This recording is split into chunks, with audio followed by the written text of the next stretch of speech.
My fellow Americans, 407 podcasts ago, ask not what your podcast can do for you, but what you could do for your podcast. I have not had sexual relations with that woman.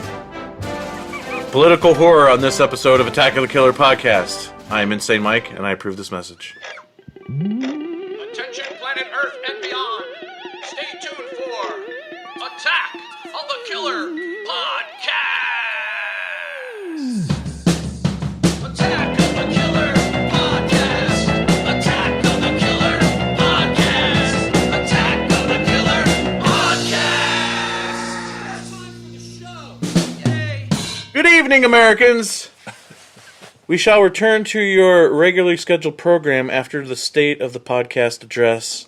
This is episode 204, and in these troubled times, we thought it would be appropriate to talk about political horror.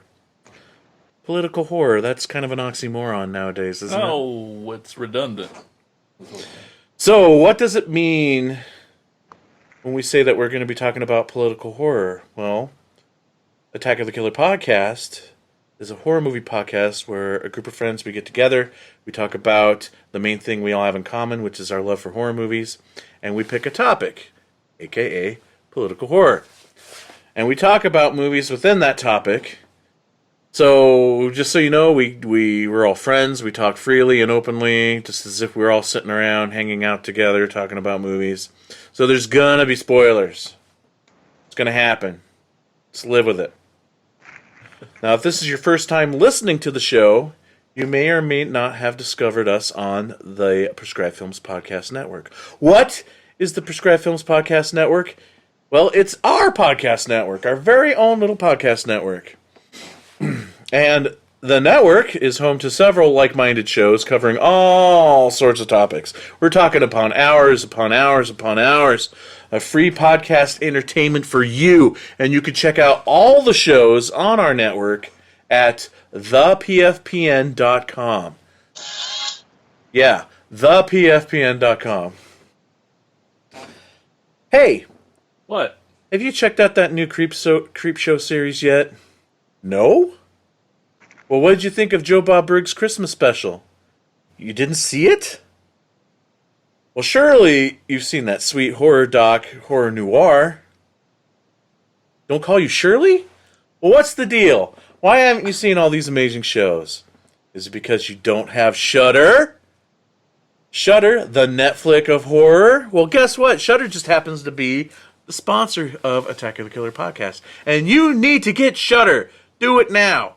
You can check out all those shows I just mentioned, plus several others, original content, classic horror movies, you name it. Sign up for Shudder today, and if you act now, you can get a month of Shudder for free on us here at Attack of the Killer podcast. You get a free month. You get a free month. You get a free month. And you can get that free month by just entering the promo code AOTKP. Repeat it back to me.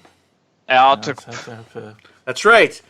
The promo code AOTKP. You did such a good job campaigning for Shudder.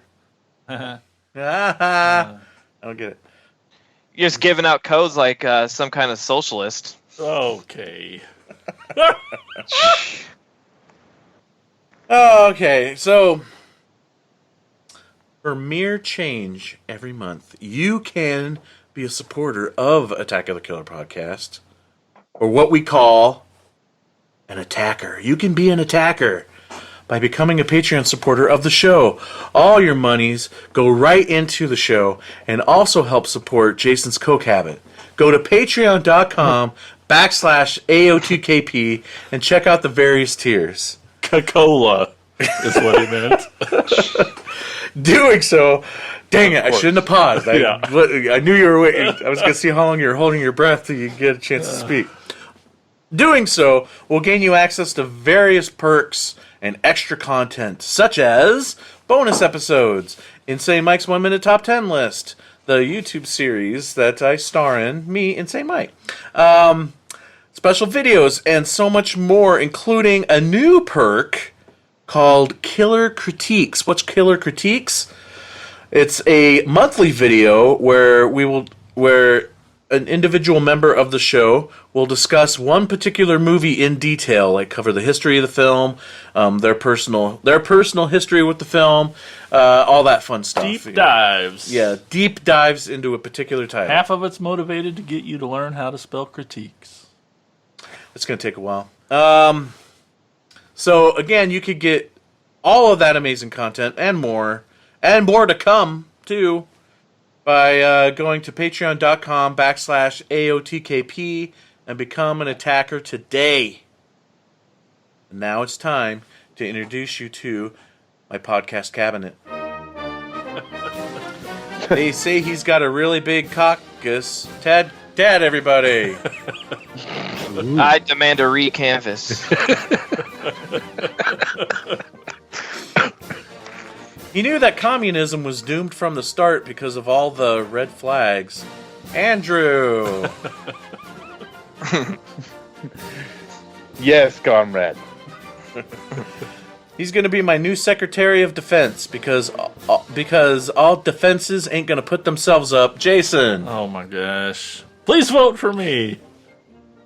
And welcoming back to the show, he thought Orange Was the New Black was a documentary about Donald Trump. Blake! It's true, I did. I was very confused the entire time. All right, I'm tired of talking. I'm going to turn it over to Tad. Tad? All right, well, let's get into what we watched.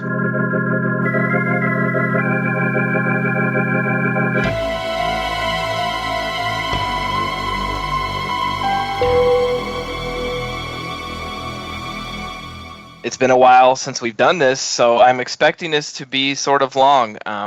What we do is we go around and we talk about what we've watched since we last recorded a regular episode, and that wasn't part of the episode we're doing now. So I know I have a lot. I know everybody probably has a lot. So I'm just going to kick it over to Jason. What have you watched?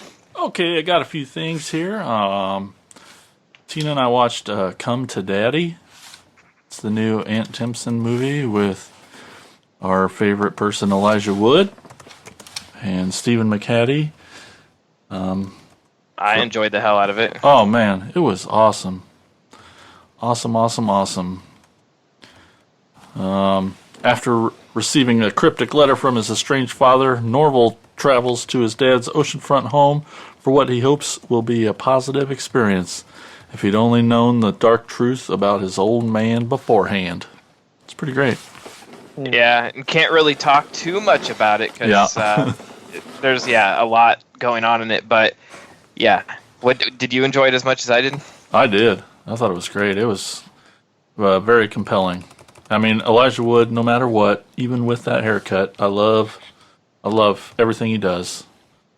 And Stephen McHattie is just a presence, and it was crazy. And then it just kept getting more and more crazy, and it's a hell of a ride. It was great. Yeah, I listened to or read some interviews about this. He was doing press for it and saying like that they went through several ideas for his haircut. It was like a very intentional thing. Yeah. But that was the one that they landed on where they thought it was weird enough for his character, but not so weird that it was unbelievable. Yeah, I think Aunt Timpson was on the movie Crypt, and that's what got me excited to get and watch it. Then Tina and I also watched The Wave with our pal Justin Long. Love him. It's crazy. A man on the verge of a promotion takes a mysterious hallucinogenic drug that begins to tear down his reality and expose his life for what it really is. Here's the thing, I'm not really into drug movies as a guy who's never done anything before. It's mostly because I can't relate, nor really want to. So I'm always like really hesitant about any drug-centric type of movie. But I love Justin Long, and it was pretty dang entertaining. I recommend that. I heard it's pretty trippy. Yep.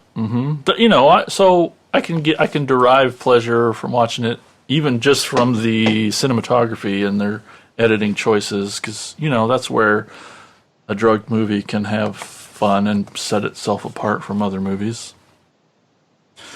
I finally watched The Dark Phoenix. Finally got to watch that. Oh, yeah. Yeah. Forgot that even existed. I to be know. honest with you. Everybody just forgot to watch it, I think. I liked it a lot. I had a... that's not horror. Never mind. We finally watched Don't Fuck with Cats. Goddamn. I That told was you. awesome. It doesn't even seem like it could be real, like everything that goes on in that. Oh, I know. Like, each step of the way, you're like, oh, it really is progressing? Holy camole. And then the way they, at the end, made you think that there was going to be more people and things involved, and nope, it was all him and his, like, desire to recreate this movie and you know, made it more, it was all him, and it was really cool. We also watched the saddest documentary ever, The Trials of Gabriel Fernandez. Yeah, I've heard that's really Holy fuck. dark. Tina loves the true crime stuff, and Mamma Mia, it's just painful. Yet, it's done well. It's just a heck of a hard watch. Those are the things I've watched. Excellent. That's pretty quick. Yeah, you're welcome. Andy, what have you watched? What rare VHS tapes or Laserdiscs have you? Not a lot. I've been kind of like devoting most of my time went to the series Lock and Key. I haven't finished it yet, but I've read like the whole comic series. So far it's staying pretty true. Been watching watching that, and I watched I can't remember what year it was released, but of course before he died. It's called Odd Thomas, and it stars Anton Yelchin. Oh yeah, that movie's awesome. That movie's good. Yeah. Yeah, I mean, I thought it was okay, because it's like, I think that's like, it's Frighteners is above it. Oh yeah. For me, because it's relatively, on the same wavelength as that. But I enjoyed it. Another one that I watched, and it's a comedy, but it's oddly enough, it's actually based on a gothic horror, and it's called Big Man on Campus. Have you guys ever heard of this? You mean the movie with like Paul Gosselaar? No, that's Dead Man on Campus. Oh, damn it. This is called Big Man on Campus, and it's about this hunchback who lives like in this bell tower, essentially. So I mean, it's a take on the Hunchback of Notre Dame, and it's actually a '90s comedy. I mean, it's kind of the same ilk of Tammy and the T-Rex, but better done. What? Your opinion. Yeah. But he could barely talk, and then he starts talking, and then it's like it's just hilarious. He's actually gunning for this girl who's basically this Esmeralda, and Tom Skerritt's in it. Cindy Williams from Laverne and Shirley's in it. Jessica Harper from the original Suspiria is in it. Cool. And he says he eventually he never had a name, but and he's talking to his therapist, and his therapist is played by Tom Skerritt, and he just goes, "What do you want your name to be?" And he's just like, "Bob Maluka Luga Luga Luga Luga." And Tom Skerritt's just looking at him like really confused. He's just like, "Why don't I just call you Bob?" And he's just like, "I don't know." Why don't you just call me Bob? I don't, it's a weird kind of '90s comedy. I remember seeing it like when I was like 10 years old. But yeah, that would be my scarce one, since I'm hearing crickets chirping right now because I'm talking about. Yes, Tad, that is my scarce VHS that I've been watching. But other than kind of like streaming on Netflix with the lock and key, I haven't had much time to watch anything else other than. Oh, sorry, one more thing. I did watch Color Out of Space with Nicolas Cage, and that was really, really good. I really enjoyed that. Yeah. Speaking of VHS, did you watch that on VHS? Because they actually made one. No, but I would probably buy it. I don't care. Has anybody else seen it? I know you've seen it, haven't you, Ted? Yeah, me and Blake went and saw it at Film Scene in Iowa City. Oh, cool. Yeah, visually it's like really, really pretty. The to me, this is what Annihilation should have been. But yeah, there is definitely some rage cage moments, like when he's trying to start the car, which I found hilarious. But yeah, what happens to this family because of this meteorite falling is just it's absolutely awful. There's like a vegetable cutting scene that I was cringing because anytime I see anyone chopping vegetables, I know that what's going to turn out is not going to be good. I don't care what kind of movie it is. Anybody chopping anything with a knife in the kitchen, it's not going to end well for them. Well, I've watched the movie Chef by Jean Favreau, and there's no bad scenes of knives, and there's a lot of cutting. Anyways. Well, it should have ended bad. I would have wrote it that way. I would have cut off John Favreau's hand. Anyway, that's all I got. I was gonna say, what is that the end of everything you've watched? This is going quicker than anticipated, so I'm guessing Mike has like 35. Mike, what did you watch? Oh, mine's gonna be the quickest. I haven't watched shit. Went and saw the Sonic the Hedgehog movie. That's about it. I saw that too. I enjoyed it. Yeah, it wasn't bad. It was pretty good. It went by pretty quick, right? Our horror leader.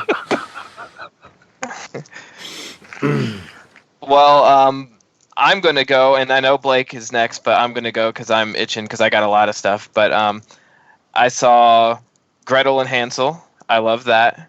I thought that was great. Oh, yeah, that's the new... Oz Perkins. Yeah, Oz Perkins movie. I don't think Blake liked it quite as much as I did. You saw it with me, right, Blake? I appreciated what it was doing. I think I was half awake because literally I was asleep 10 minutes prior before driving to that theater, and then I was settling in and my phone went off and I'm sitting there trying to collect myself and your wife's getting mad at me and I'm like, what the fuck am I watching? It was gorgeous though. It was beautiful. Yeah, the way it was shot, the art direction, the set, oh man, it was gorgeously shot and well acted. I definitely recommend checking it out when it hits digital in like a month, which it probably will. I saw a new movie called Sea Fever by the production company Gunpowder and Sky, who did like Summer of '84 and oh, cool. And Lords of Chaos. They have this new one, and it's very much like it sort of reminded me of Alien, or I don't even know. Basically, this group of scientists on a boat or on a ship, and this virus takes over the boat. Very relevant right now. Uh-huh. And this sort of virus slowly takes them over and makes their eyes explode out of their head. And so they're doing everything they can not to let it continue to spread and kill everybody on the boat.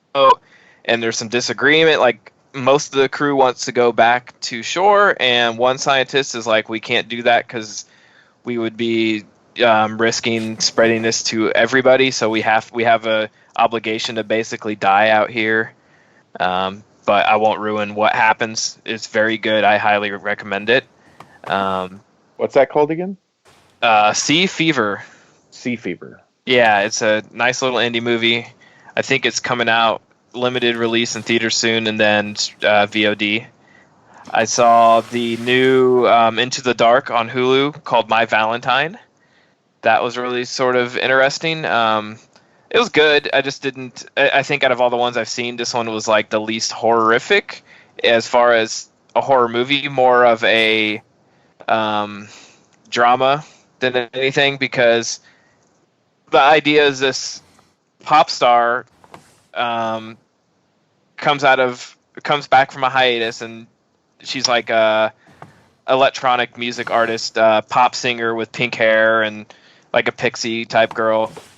These fans show up at the concert and they're basically protesting it because there's another new artist that looks exactly like her, sounds exactly like her, and we find out that basically her ex-boyfriend, who was her manager, basically, like, when they broke up, tried to bury her and create a new version of her with another girl. Basically, like, I don't even know how to explain it, but he just took another girl and took all the songs and everything and made a new version of her. So there's two versions of this girl out there, and it gets really dark really quick when he shows up at the concert and, you know, brings a box cutter, and shit gets dark. And it's not so much, like I said, a straight up horror as it is like a relationship drama, and but it has some blood and guts and some horrific scenes. But I don't know. I can't necessarily. I liked it, but I wouldn't necessarily say everybody on the podcast would probably enjoy it. So I won't say check it out. I saw Sonic the Hedgehog, enjoyed it. I saw Come to Daddy, enjoyed it. I saw a lot, but I'm trying to skim through of what's almost relevant to this. I saw that I absolutely loved was VFW. Has anybody seen that yet? Oh, I wanted to. Yeah, same director as Bliss. I'm drawing a blank on his name, but this movie's badass, and I think you guys will fucking love it. The premise is pretty simple. A bunch of old gritty veterans played by old gritty character actors they all served together in Vietnam. They're hanging out at the VFW having some drinks on one of their birthdays. It's a hole in the wall, you know, shitty bar. Right across the street is where the junkies hang out.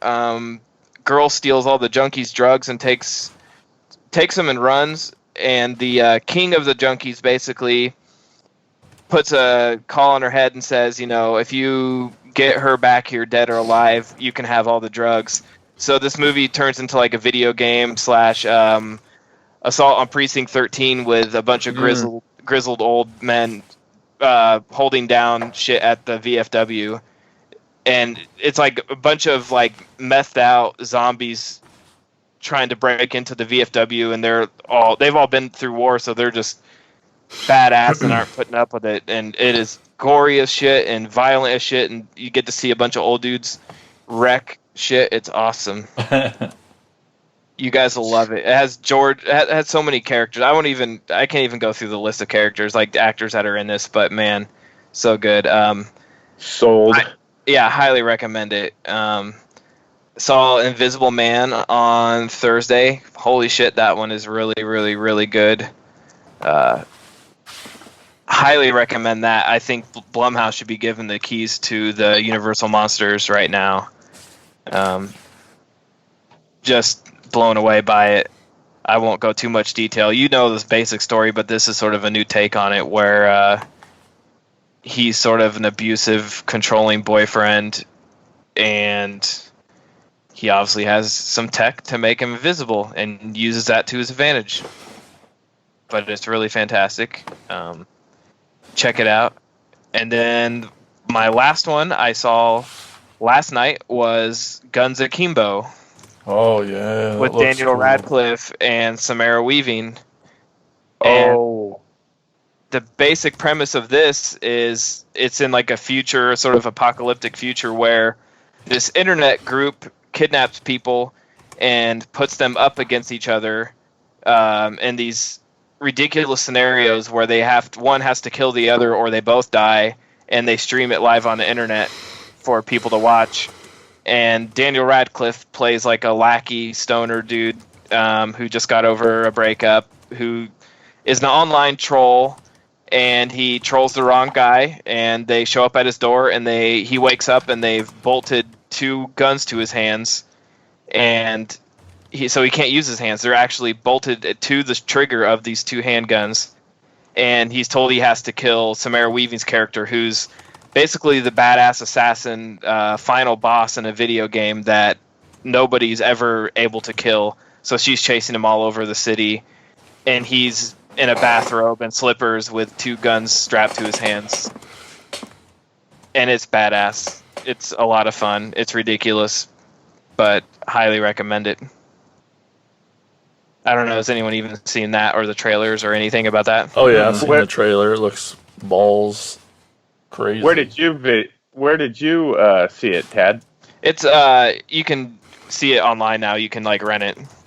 It's on VOD. Yeah, I think it hit limited indie theaters, but not many because the director's under some fire. There was a brief second where it looked like it wasn't going to get released because he said some questionable things against some women on Twitter right before the release and got himself in some hot water. But they decided to put it out anyway. So yeah, Blake, what have you watched recently? Recently. Let's see, other than Sonic, I haven't really been able to watch anything, or I haven't been to the movies that much. I did see that Beach Bum with Matthew McConaughey with you at your house it was on Amazon, I believe. But just a brief rundown. Basically, Matthew McConaughey is a stoner poet, and he's in the Florida Keys and tries to finish his novel and tries to gain respect of his daughter, and then he also needs to get his wife's inheritance by finishing the novel. But it's a great movie with like Jonah Hill's in it, Zac Efron's in it, just Martin Lawrence is in it, which is his character is hilarious. It's got a lot of great fun moments. It's not horror related, but it's still a great movie. And I'm a little behind because I haven't been on the podcast for a while, but I saw Underwater, which I'm sure you guys have talked about previously, with what's her name in it? Kristen Stewart. Kristen Stewart. And that was a great movie. I really enjoyed that, and that was really fun. I was at work, and I watched that 4-hour and 23-minute documentary, In Search of Darkness. It's that 80s horror movie perspective of just the different impact it has. It's not, the reviews weren't the greatest for it, but it did kill 4 hours of my shift working overnight. So it was a solid movie I enjoyed, with solid movies, I guess, or whatever. But, I don't know. Like, I've got tons of movies I'm behind in watching. And other than the movies I watched or rewatched to get ready for tonight, I haven't really seen much more than that. If you can remember anything, Tad, tell me, because I can't think of anything else that I've watched recently. Yeah, I mean, other than what I mentioned that we saw together, no, I don't know. I haven't really. Yeah, I've been watching a lot of TV shows lately. So. Yeah, one I forgot to mention that's not a movie, but it is a show new on Netflix. Is I Am Not Okay With This? Has anyone watched it yet? No. No. It has Sophia Lillis from It Chapter 2 and It. As she plays the young girl, and she's also in Gretel and Hansel. And I think it's based on a comic book or graphic novel, but I have no knowledge of it prior. But it is horror related because basically this girl's, it's a coming of age story, very John Hughes like. It's getting comparisons to John Hughes' story, but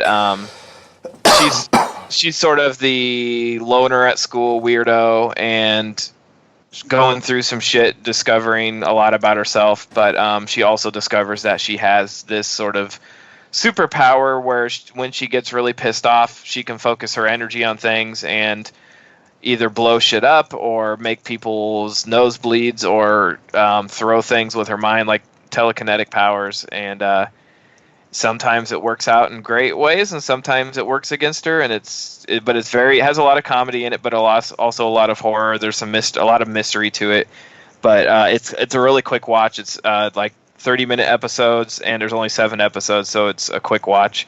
It's from the creator of End of the Fucking World, which is my favorite Netflix series. So check it out. Fine. I think that's what everybody's watched then. That's everybody. Cool. Awesome.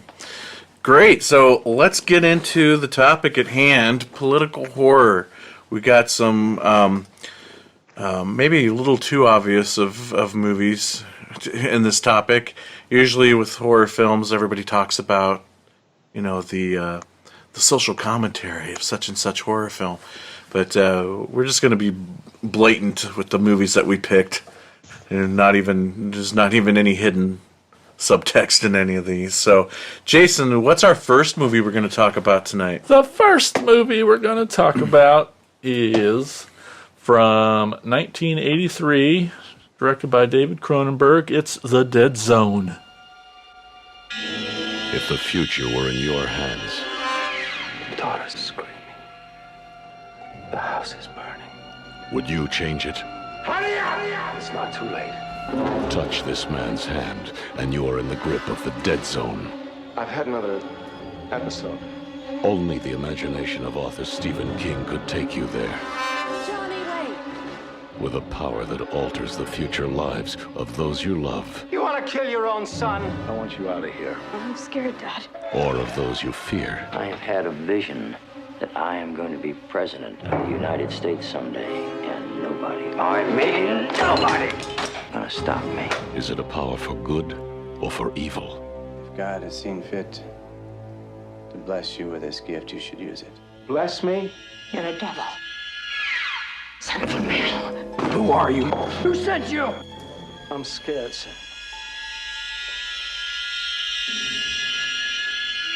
What's happening to me? We're gonna get married. Johnny, don't leave me, please. Don't you see how clear it all is? Not only can you see the future, I can change it. I was there, I saw him. Put your hand on the scanning screen and you'll go down in history with me. I saw his face. I stood there. I did nothing.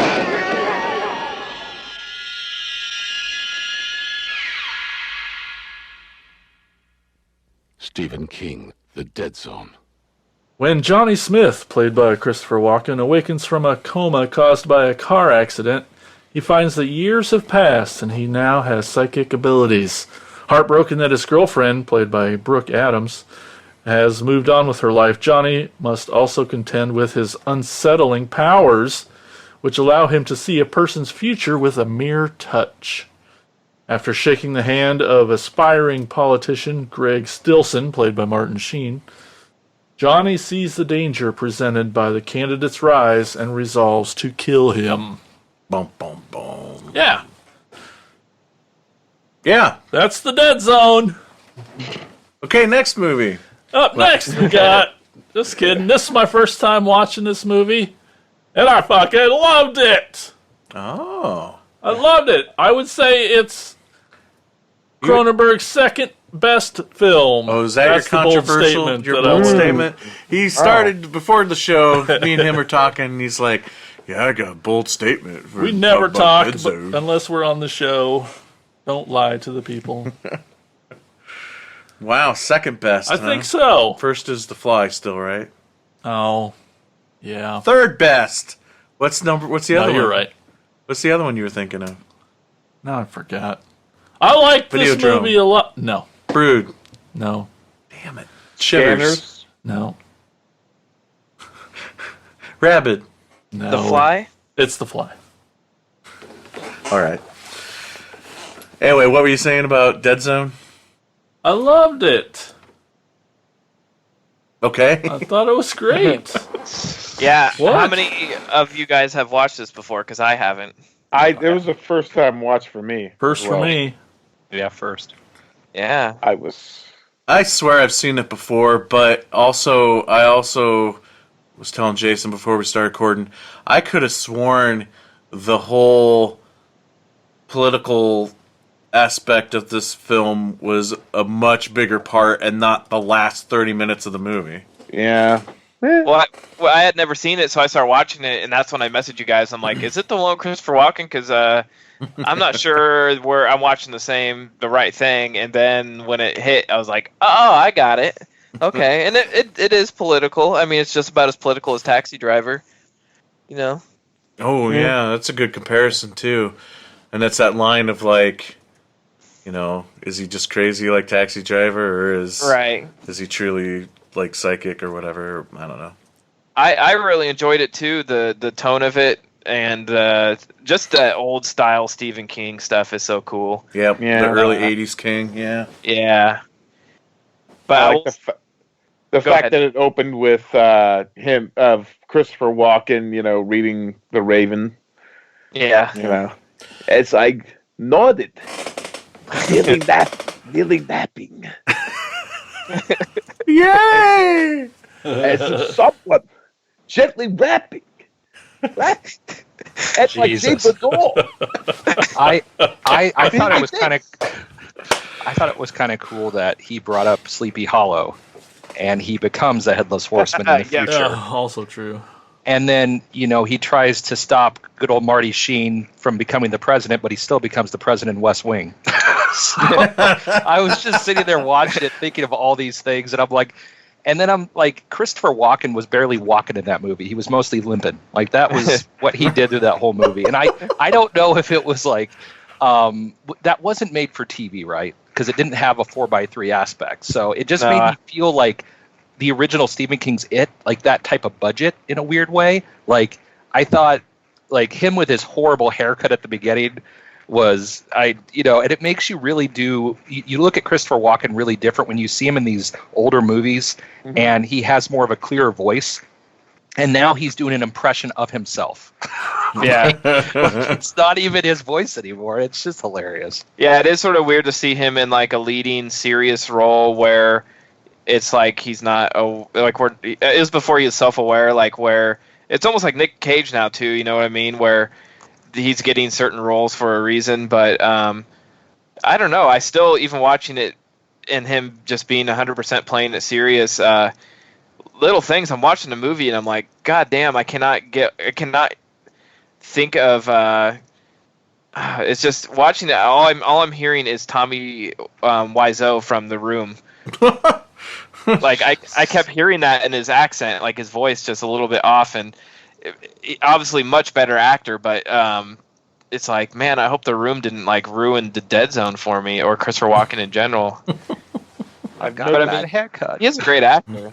I noticed that he also didn't, bust out a dance move in this, because normally in every movie that you ever see Walken in, like maybe a little bit after this, because he used to be a dancer like on Broadway, and he always does like a dance move. He does and he tries to incorporate one dance move in like every movie that he's in. Also, another thing that's sort of King-esque. We saw a Volkswagen in this movie, a Volkswagen Bug, and I think there's The Shining, and then there's a couple of other ones as well. Well, they bring up Castle Rock too, which is really cool. Like, there was just a lot of cool things jumping out. Also, that looked like there's a Castle Rock in New Hampshire, because Tom Skerritt's patch on his jacket literally said Castle County, New Hampshire. So they weren't even actually in Maine. Oh, interesting. They're liars. I just couldn't get past Tom Skerritt's mustache, so. Oh. What? It's a sweet mustache. Mm-hmm. I know it's going to be said for like every movie tonight, but it's just so like weird how all three movies we watch tonight, I mean, especially two, are considerably older, and they're just probably more relevant now than they ever were when they were made. But Jesus Christ, like watching the end of that movie, it's like, can someone go ahead and save us? Like, we need a Christopher Walken right now. Yeah.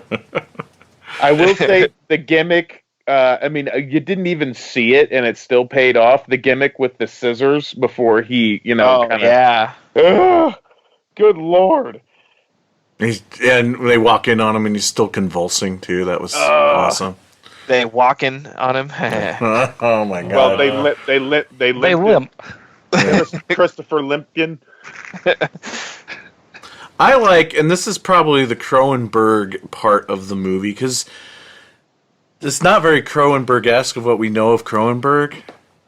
You know, he's a lot more of a visceral. Yeah, it's not so much a body horror. Yeah, but if you watch Christopher Walken through this movie, he's going through this big physical transformation throughout the whole thing.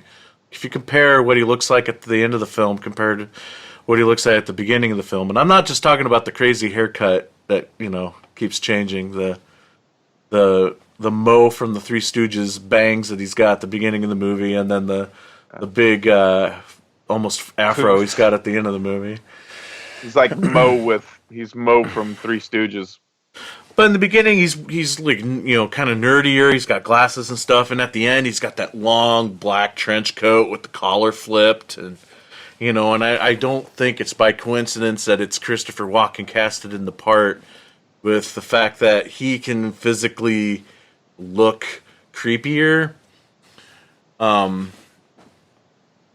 So yeah, I found that interesting. That to me was kind of the Cronenberg aspect of the movie, because I'm watching it. I'm kind of like, why did David Cronenberg work on this movie? Why did he direct this one? This does not seem within his wheelhouse, but there's still, I think, some that and the whole obviously shot in Canada aspect of it was definitely Cronenberg. Yeah, I was talking to a friend over brunch yesterday about this movie, and he said that he had seen it before and was very familiar, and said that when Cronenberg was filming it, he didn't like how Walken was portraying, like when he would touch somebody and get those premonitions of the future, he didn't like how he was playing that, like how he would act that out. Yeah. So what he did without telling Walken was he had somebody with, like, the first time they did it, he had somebody off in the distance with a shotgun, and when he would touch the guy's hand, he shot the shotgun. Oh, nice. And shot, like, it made him jump. And then the next time he did like an air horn, or every time he had like something that would make him jump. Good Lord. Yeah, and so he was just on fucking edge when he would get to touch somebody. So not only the reaction of when he did touch somebody, but the anticipation, because he knew it was coming, and he didn't know what the next thing would be. But it would make him like sort of super tense, reaching out to touch somebody, like he would be, like that character would be. So I thought that was really interesting. That's effective, man. Yeah. I will say one of my favorite scenes is when he is the first time he does that, and he's trying to say he's seeing that girl in the fire, and he's in the bed and the blankets are on fire, and he's looking, it's just like, and he's telling the girl that to get down and cover up and everything. Yeah, I thought that scene was pretty damn cool the way they did that. Yeah, I thought the scene of that scene, and the scene where he sees the killer, and like the premonitions or the kids falling through the ice, like that shit was so freaky. Yeah. And it's so out of the blue, and it's just like, yeah, World War II footage and stuff like that. Oh yeah, and when he shows up at the dad's house to tell him not to let the kid go play ice hockey, and he has this cane, and he whips that little side table, hits the glass off of it, like very angry Christopher Walken. Mm-hmm. About as angry as he gets. And then like maybe a minute and a half later, he's like, sorry about that. We can all agree, though, that fake Newsweek cover at the end of the movie looked like shit, right? Oh yeah, that was some bad. I don't want to say Photoshop, because there was no Photoshop back then, but whatever that process was back in the early '80s, it looked bad. Blurry ass picture. But yeah, good movie. Yeah, and the technology of like the president being able to put his handprint down and like end the world, basically, like. Oh it's yeah. Dated, but you can appreciate, like, it's sort of nostalgic. Like, this is what at the time, like, people thought that the president could do. Yeah, I think Snake Plissken's cassette tape is a little bit more believable than that. So. But yeah, I thought it was cool. It's just cool to see Walken, like I said, in the lead role. We don't have enough Walken in our lives right now, so that's true. This movie to me is like a cozy, like little comfort food. Like something to watch when you're like snowed in or something. You know, just kind of. I think that pretty much with like all like early '80s Stephen King based movies. For me, it's definitely something that I would throw in October, like in the middle of the night, knowing I'll probably fall asleep watching it, but it's something to throw on. Or you'd flip on like AMC Monster Fest at 1 a.m. in October, and it's playing, and you would stop and watch from wherever it's at in the movie. Yeah, you can pick up on what's going on, Right. even if you stumble like in a little late as well. So, But you definitely like when he does a great job playing like sad when he sort of wakes up and realizes that his girl had moved on. And that moment when he sees her for the first time and realizes that she's married, and it's like he plays pretty good like heartbreaker. It's like pulls at you a little bit. You feel for him. Felt bad for that little kid he was smothering as he was holding him crying. I'm like, dude, kid, get out of that situation. Like he's just supposed to tutor you. Like, this is way too deep. Go home. Yeah, I kind of thought those scenes with the kid was a little, nowadays would be, and that was my first thought too, is like, would you just randomly drop your kid off nowadays with some stranger for tutoring at the guy's house? Well, that's just a thing. I think the reason maybe why they did that is because the kid is the only person that he has in the world, aside from his father, that doesn't want something from him. Yeah.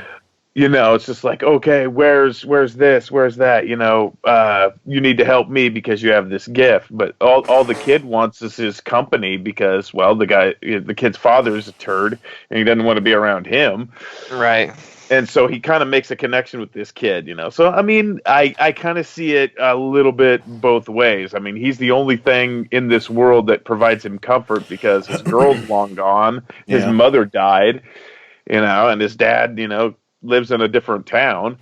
So, yeah, and he gives that big old speech to the doctor when the doctor comes over about how he has to be isolated or whatever. Yeah. Has anybody seen the TV show? the TV series with Anthony Michael Hall? I have not. No. Me neither. Kind of want to check it out though.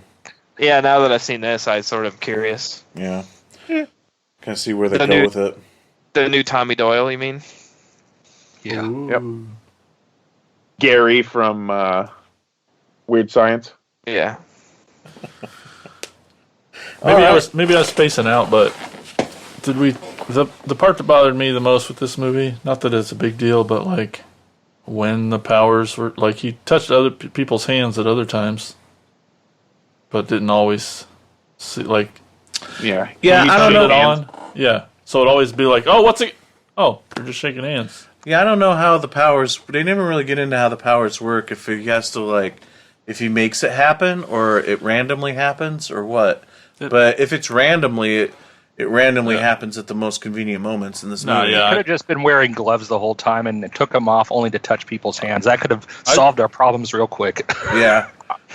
I thought so at first, but then they'd pull out and you'd see his bare hand. I'd be like, well, I think it has to be that he can choosing control to control. I think it might be when imminent death might be involved. Right, that's what I was That thinking. said person.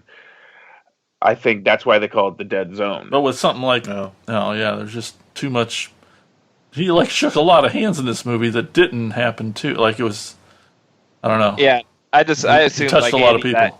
that he just if you shook your hand and you didn't see something, like you were okay for the foreseeable future. For at least a little bit, your life was not on the line in the near future.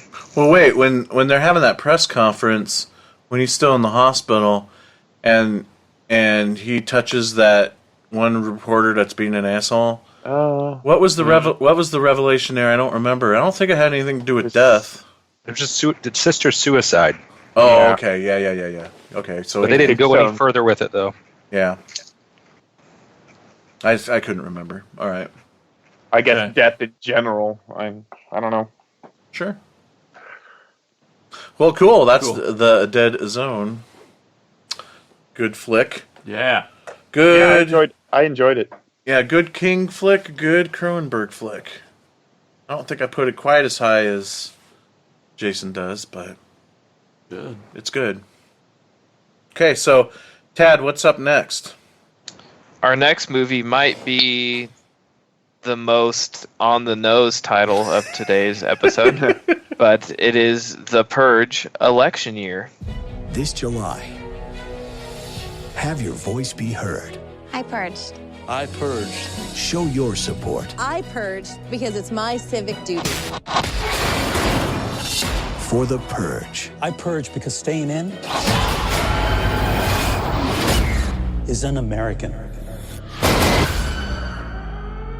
This is your emergency broadcast system announcing the commencement of the annual purge.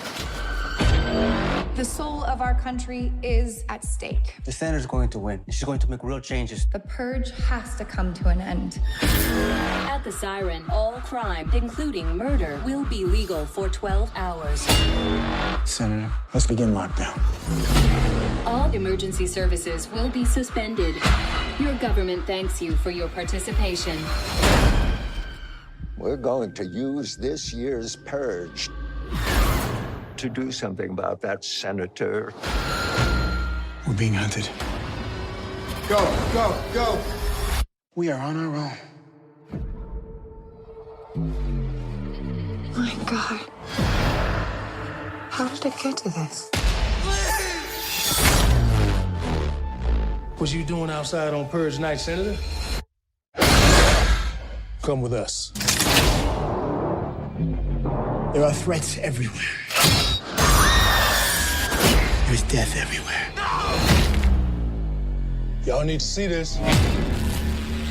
We have one goal: survival.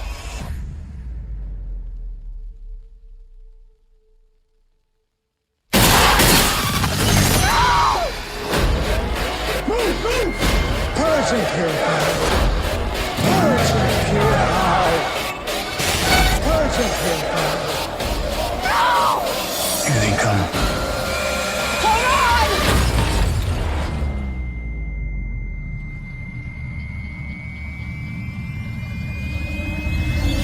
Run.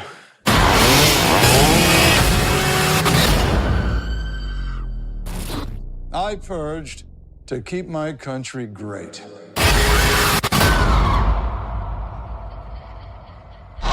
This movie was directed by James DeMonico, who had done all the previous Purge movies.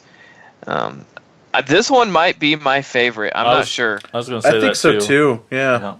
But the premise, I'll just read from IMDb and then get into the actual story. But former President Sergeant Barnes becomes head of security for Senator Charlie Roan, a presidential candidate targeted for death on Purge Night due to her vow to eliminate the purge.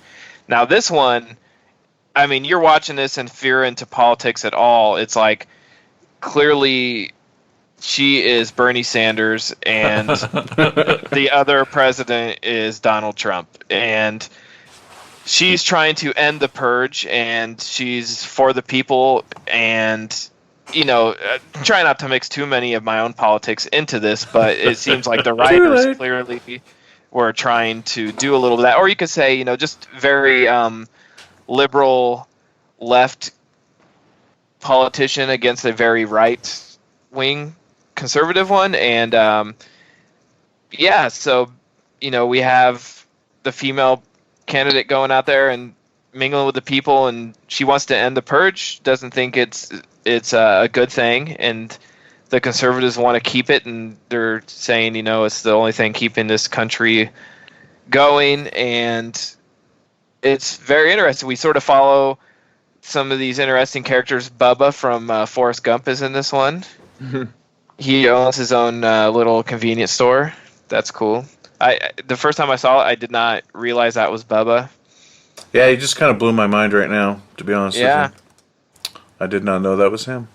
Yeah. And, you know, you see his struggle he wants to protect his convenience store from getting purged because the insurance companies can take away your purge insurance or rise up the rate so quickly that you can't afford it. what's the interesting twist in the movie is, there's a traitor within the presidential candidate's army or protectors or security, and they're coming to kill her basically so that they can win the next election. And then there's another twist when she ends up at the what would you even call that group that was underground? The like mercenaries? I don't know. Yeah, I guess. Sort of like a resistance. Revolutionaries. Yeah, exactly. And we realize that they're actually trying to kill the other presidential candidate, but she does not want that because she wants to win it fair and square. And it's sort of actually going back to the Dead Zone reminds me, of that, because Walken, you think he's going to shoot the president, but in turn he holds up a baby and shields himself using a child, right? And it sort of happens here where they don't necessarily, not even the act of the killing, or the killing the other candidate. It's more so of exposing him for what he does, which is, they gather up poor people and kill them for their own pleasure. And there's some badass moments, like the priest who has the shotgun. That's pretty rad. Mm-hmm. But man, this one, like I said, I'm watching it, and I remember I saw this one in theaters. I've seen it several times since, and I absolutely love this one. I think this one and maybe the second one. I don't remember which one that, or Anarchy, or I don't remember what it's called, but I really enjoy this one and the second one. And Frank Grillo's badass in it. Being the head security guy trying to keep Senator Charlie Roan alive during this one. Leo. He's shooting out the drones that are chasing them, and he's just an all-over badass. Classic Grillo. Yeah. I really like him, and I like him in the series, so. Yeah, me too. This is my favorite film of the series by far. Yeah. I wanted to do a backflip when the girl gets ran over by the. I hated that girl. I hated those girls so much. I wanted to freaking cheer when that shotgun blast hit her fucking face, dude. I don't care how demented that sounds. Yeah, that was definitely but the thing is, you're supposed to hate her, and you're supposed to. That just paid off in spades. The whole setup of her just being this royal pain in the ass bitch to the moment she went down. Really, really well done, in my opinion. I'm glad she never got that candy bar. She didn't deserve it. Yeah. No. I see. I would have dropped a candy bar and what was left of her skull. That's how I would have wrote it. Yeah,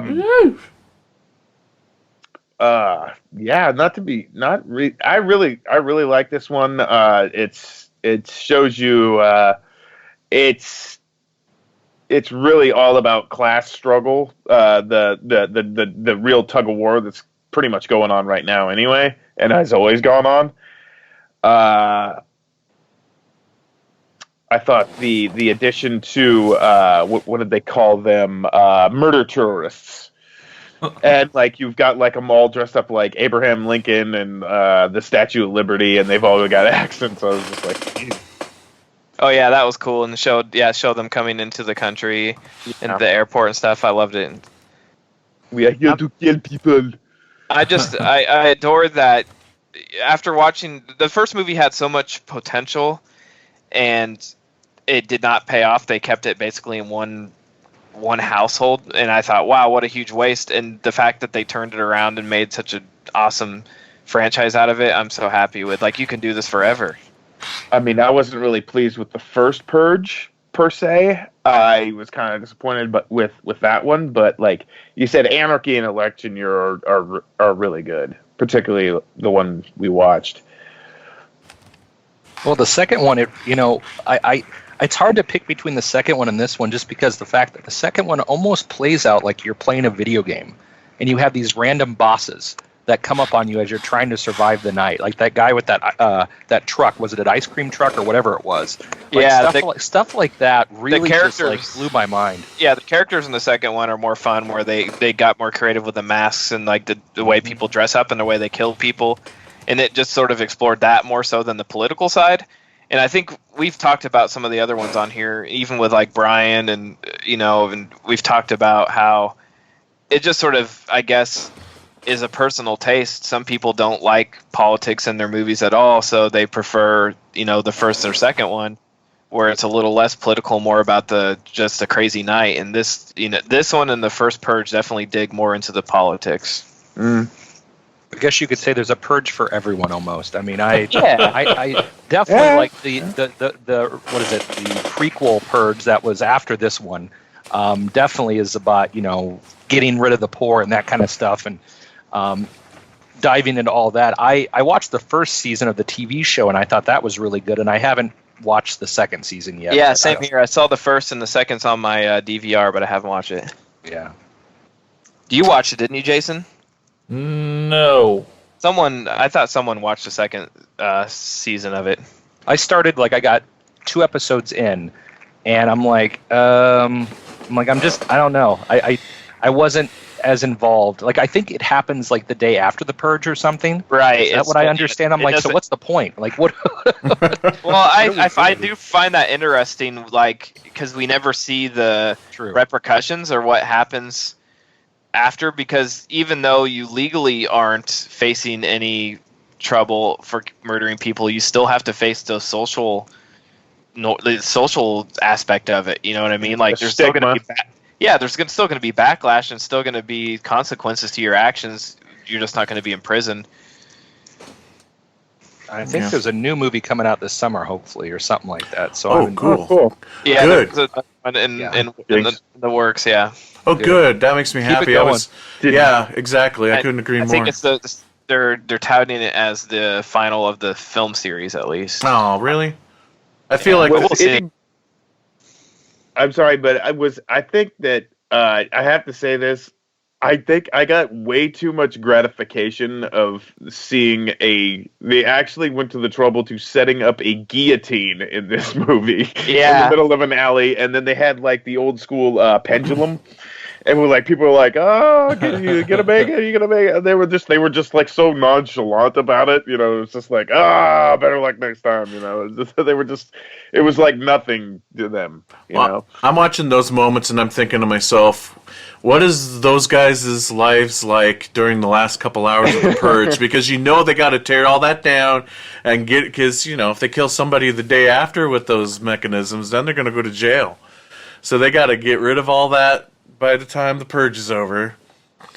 I love this franchise. I've loved it since the first one, and I still remember saying, leaving that theater, is that this concept is brilliant, and they can make an entire film franchise out of it, and each movie be different. And I couldn't have said it better myself. Of there's a purge for everybody. Each one of these films has different aspects to it, and yes, this one does get really political, but at the same time, it is so full of violent eye candy. This movie is violent. It's hardcore. It's awesome. And so, just all with the cool masks and the car covered in Christmas tree lights and, just a lot of cool visuals that you could still get lost in this and not have to worry about the political side of it. I think this one might be my favorite too, or either that or I'm just on a super high after getting to watch it again.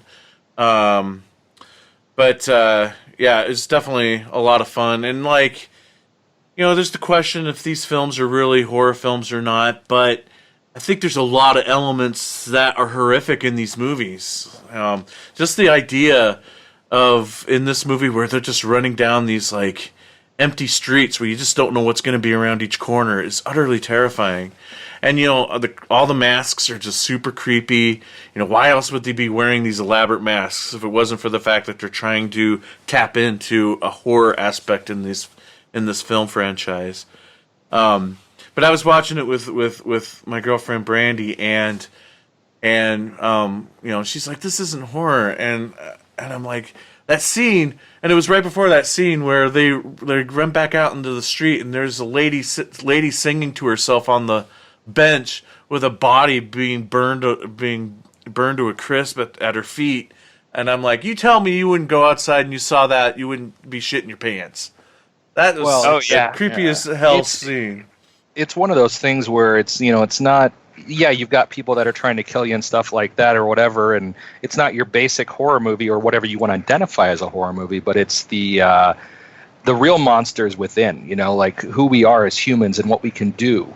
And, especially with the government and the power, what they can do. And that's the scariest thing of all, because that could happen easily. That could happen. And people are capable of crazy things. But I was going to say quickly that I think if they were smart, if they were done doing these movies, they need to somehow do a Purge video game, like Grand Theft Auto or something like that, where you have the entire city and you have a great story happening at the same time, and you could go around and, purge as much as you want or whatever you need to do, or you can, whatever. But can you imagine that? Like what they could do with that? You have the whole city to work with? Like, wow. Yeah. I am shocked that they haven't done something like that yet. Yeah.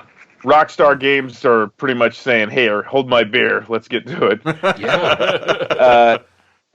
I just think this movie really has. I think what attracted me to it. I mean, not so much the first movie. It has like a Escape from New York vibe to it, like where you don't know what's lurking around the corner, and what's really effective to me in these movies, all the small stuff that you see that you have to see because it's a citywide thing. All the small stuff that you see is very effective and very memorable. How long is that scene where that woman is singing and maybe it's maybe 10 seconds? It's only a few seconds, and it's not even the focal point of the scene. But you remember it because it's so effective. You've got those, like when those people are strapped to the hood of that Cadillac and they're begging for their lives. And I was just like, why? It's so simple, and it's just like, I've seen worse, but why is that bothering me so much? It just makes the city feel alive. It makes that night even more real, because you're not just focused on what the characters are doing and what their situations call for them to do. It's, you take a left or take a right and you're going to see a horrible act. I mean, even panning across the Abraham Lincoln there. Yeah. And, just little stuff like that it just really artistically shot, and it just really makes you feel like, oh crap, I do not want to have the Purge ever happen. And what if it does happen? And, Mm-hmm. So again, I'm watching it with my girlfriend, and she has this amazing ability to see, even if it's like a background actor in a scene, to see that actor and know what other film that person was in, even if that other film was just them in the background. I've seen her watch like a freaking Disney TV show and like some kid in the background in a scene. She's like, "Oh, that's so and so," and then we stop, we look it up on IMDb, and sure enough, it was some actor from some other thing. It's just an amazing ability to do this. But it wasn't until we watched this movie that I realized this goes beyond just finding actors in scenes. She found a candy bar that has appeared in other things as well. The candy bar that the girl was trying to steal is the Apollo bar, which apparently was a candy bar that was highlighted on the TV show Lost, that has become this thing, this hidden thing in several other things as a reference to Lost. The candy bar has shown up on Once Upon a Time, Brooklyn Nine-Nine, some show called Dead of Summer, Squeegees, Scrubs, Insatiable, and it was even featured in Call of Duty Modern Warfare 3. This fictional candy bar has appeared in these things, all as a reference to Lost. And why it shows up in these individual things, I don't know. But I will say the writers of Lost also were the writers on Once Upon a Time. So that is probably a connection.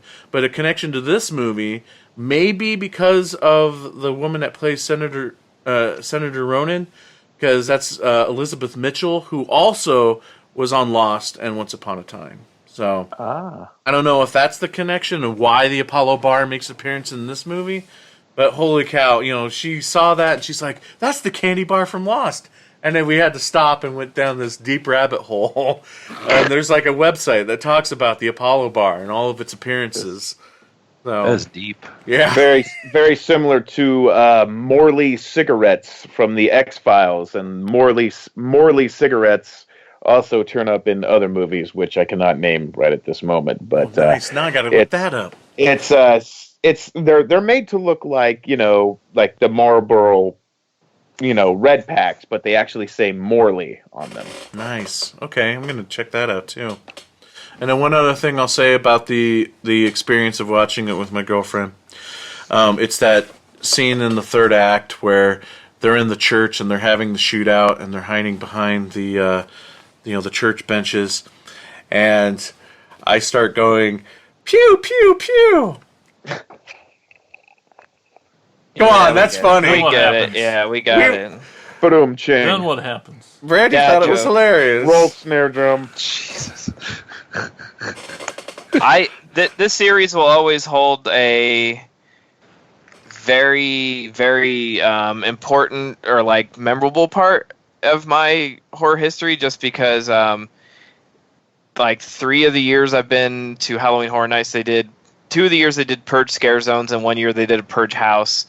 And the Scare Zones were just my favorite thing they've ever done, Awesome. because it lends itself so well. Because I think I've explained it several times, but basically how they set it up at Universal is the houses are all in tents or buildings behind the rides, but you have to walk around the park to get to them. So while you're walking around through the park, different areas of the parks are set up into what they call Scare Zones, which is like an outdoor haunted house that's interactive with actors and huge props and scene setups. And there's nothing, like in New York, they've done the Purge several times because they have a part of the park that sort of looks like New York, and they always set up the Purge there, and it's just absolutely perfect. They had the truck pull up, and they'd have actors that were planted out in the streets that looked like people that were just at the park, and they'd grab them and throw them in the back and murder them on the streets. And they had guys in masks on motorcycles, and they had big street signs that said, the Purge, and they would do the sirens, and they had screens all over that would, turn up, now commencing the Purge, and they had the big show, and it was just absolutely, there's no better movie that could fit that like a scare zone in general. It just lent itself so well to that event that they could do it every single year and just mix it up a little bit, and I would be happy with it.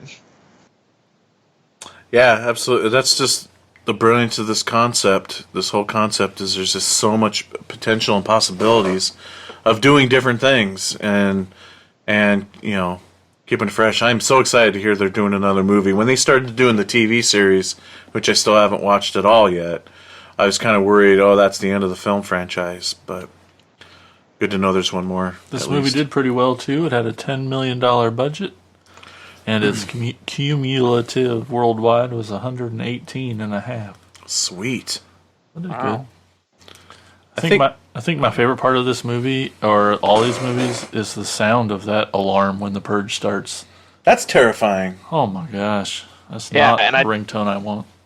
And that's just what I love at Horror Nights. Like they like I said, it starts going off, and all the TVs have that sort of PSA in the scrolling screen, and then you start hearing the chainsaws and the motorcycle, and you hear dirt bikes, and run. And you hear screams in the distance, and they have a bunch of people that are plants in the audience that you're not sure who's in on it and who's not, and it's just really cool. Awesome. My wife would not go for this. She would shit. Perfect. But I do wear my I purged pin very proudly on one of my jackets. Instead of I voted, it says I purged. So. I have the hat that they gave away for the last movie. It's the red, like, Make America Great hat, but it says the first Purge. Oh, cool. Yeah. Nice. Apparently the new Purge comes out on July 10th, so we'll see if that date stays true. July, Independence Day. It's like the new Saw, just every year, pump one out in July. Yeah, that's the thing, because Saw kind of goes off the rails and gets a little stale, and like it kind of loses its original. But that's the thing. I feel like you really have to try hard to fuck this franchise up. Well, they were pushing it with the first Purge. I didn't. I liked it. The first Purge, yeah, that's my least favorite of all of them. Yeah, I agree. But then this one's But I didn't technically the hate it. last one, probably, right? What's Since that? It kind of ends. So What? this one's the kind of the last one in the Timeline? Yeah. Yeah. Yeah. Just I guess because it sorta Rome ends. the purge. Or does she? We don't know. Well, I mean, everybody starts She's getting not violent gonna- because, we can't have our way. So they just rebel anyway. So. Yep. Good. Very cool. Good one. All right, Andrew, what's the next movie we're talking about? Well, I'm going to steal a little bit from Tenacious D and The Pick of Destiny, and I'll just say it like this. The podcasters asked me not to read this, but God damn it, I'm going to read it anyway, because it's the truth. I fucking love this movie. This movie is the best horror sci-fi film to come out of the 1980s. Period. And that movie is They Live.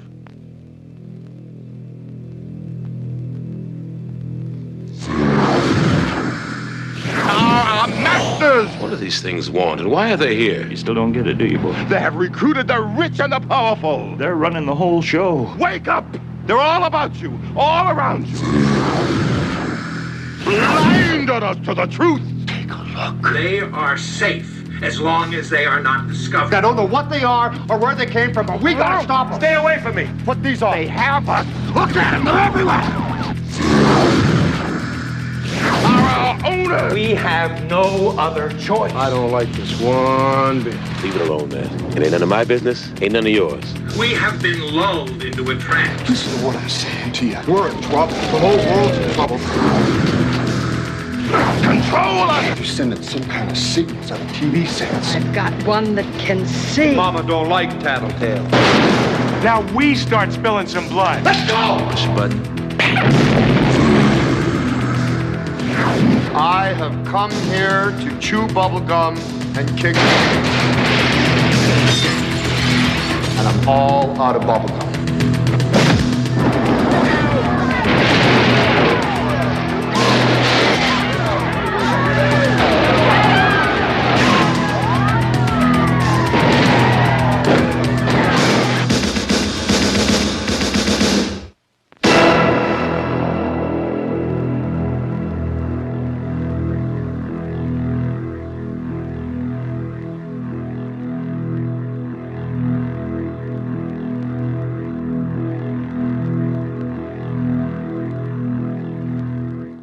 Basically, They Live is the story of John Nada, and he is basically an out-of-work everyman played by Roddy Piper, and he, from the looks of it, looks like he rode the rails from Denver to Los Angeles looking for work.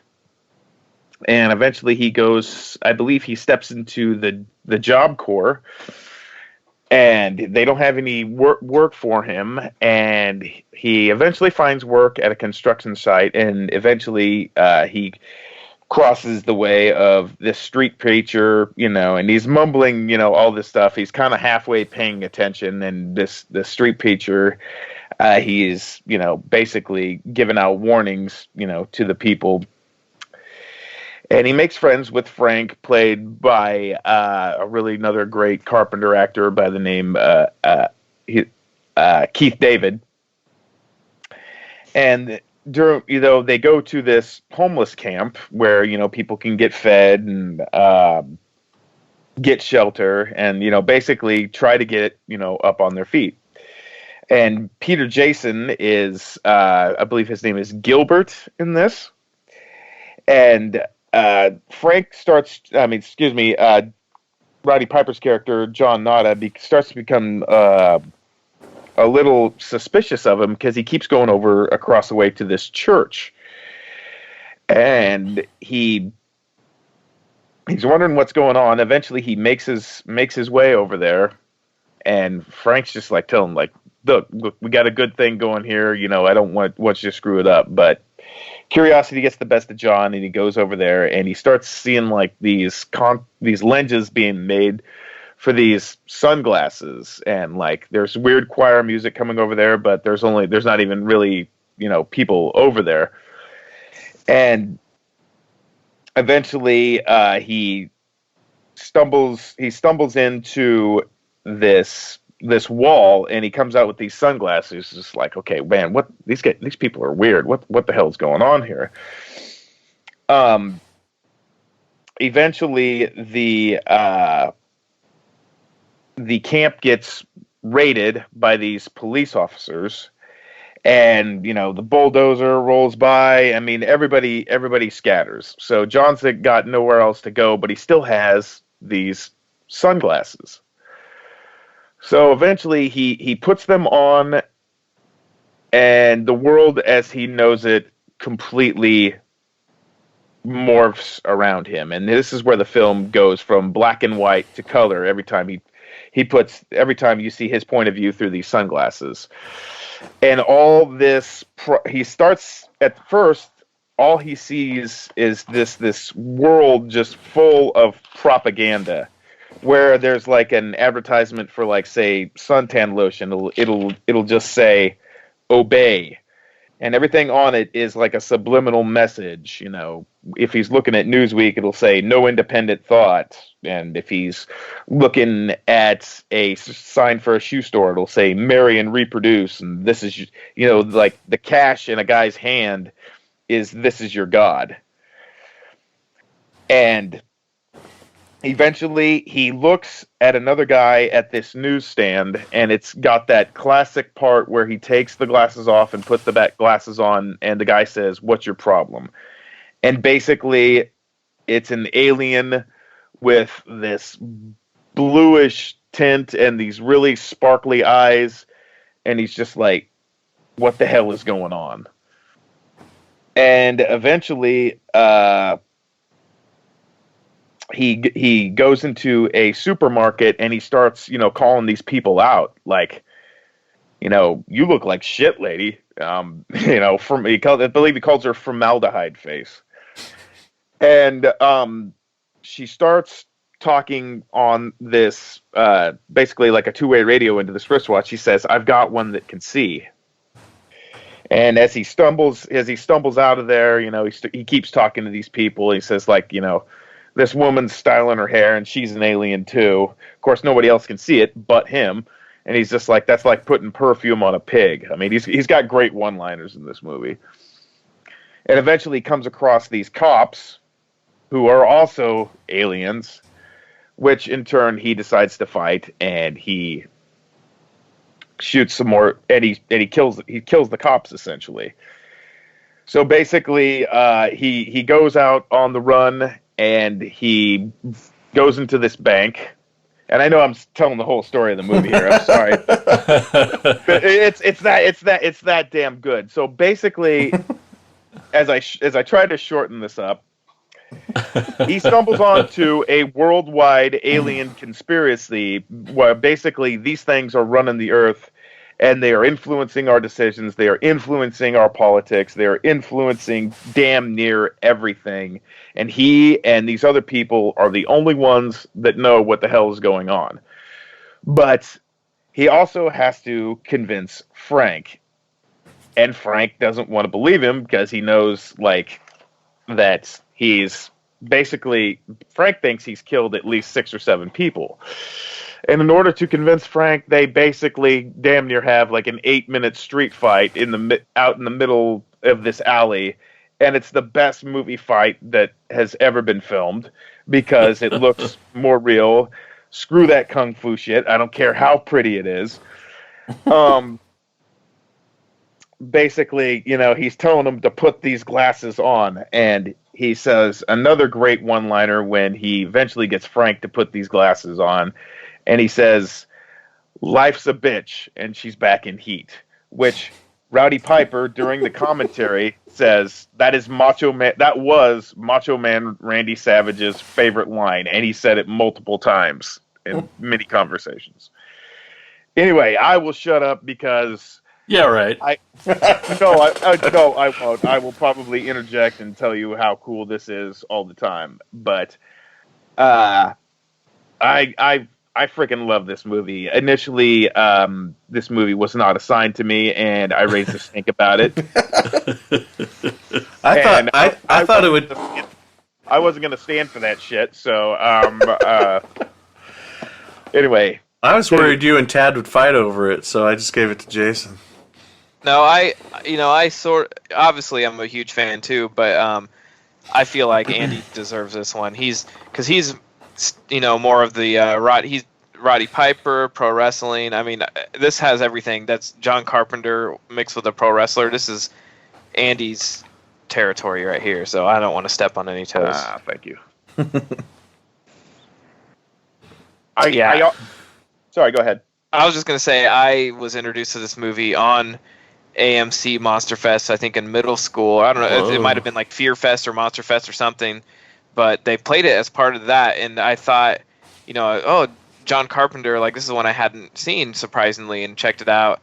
And I remember thinking, well, this really doesn't really fit the October horror type thing. It has some horrific moments, but like this has a lot to say for a John Carpenter movie, and then dug deeper into his filmography and found that, this isn't the first or last time he sort of had something to say with a movie, but once again, really damn relevant to today, and I think it'll always be relevant. And when they talk to Carpenter, he always sort of downplays it as if it's not, and it's like you couldn't be more obvious that this is, political, but yeah, even some of those aliens have the same hairstyle as our current president. Yeah, it was his take on Reaganomics and the yuppies and just unrestrained capitalism. And you could almost look at it the way now. I mean, it's almost not even really left or right. It's up or down. I mean, to me the aliens are basically they're kind of lobbyists in today's age, because they're influencing everything, because with their influx of money, I mean, it influences decisions politically, and they don't give a shit if it's right or wrong. They just want it their way. And yeah, I could go on and just even more so about that fist fight. It's just like if you watch it, these guys really truly like each other, but they are so fucking stubborn on both ways. It's just like a prime example is when Rowdy's got that 2x4 and he's wanting to hit him, and he does take a swing at him, but he knocks out the back window of Frank's car, and he's just like, "Oh shit, dude, I'm sorry." I start really laughing. Sorry. Yeah, and it's just like they are very two hard-headed American males that want to win and they want to be right, and it's just like, but they don't want to really truly hurt the guy. It's just like it's the whole dynamic of that fight. Yeah, that's what makes the fight special to me. It's not a fight between enemies. Yeah, that's normal. This is different. This is just a fight between friends, stubborn. I mean, not that you see suplexes in the wild, but this is, that's what makes it interesting. I mean, that's how Jason and I said a lot of things. Yep. Via suplex. And elbow drops.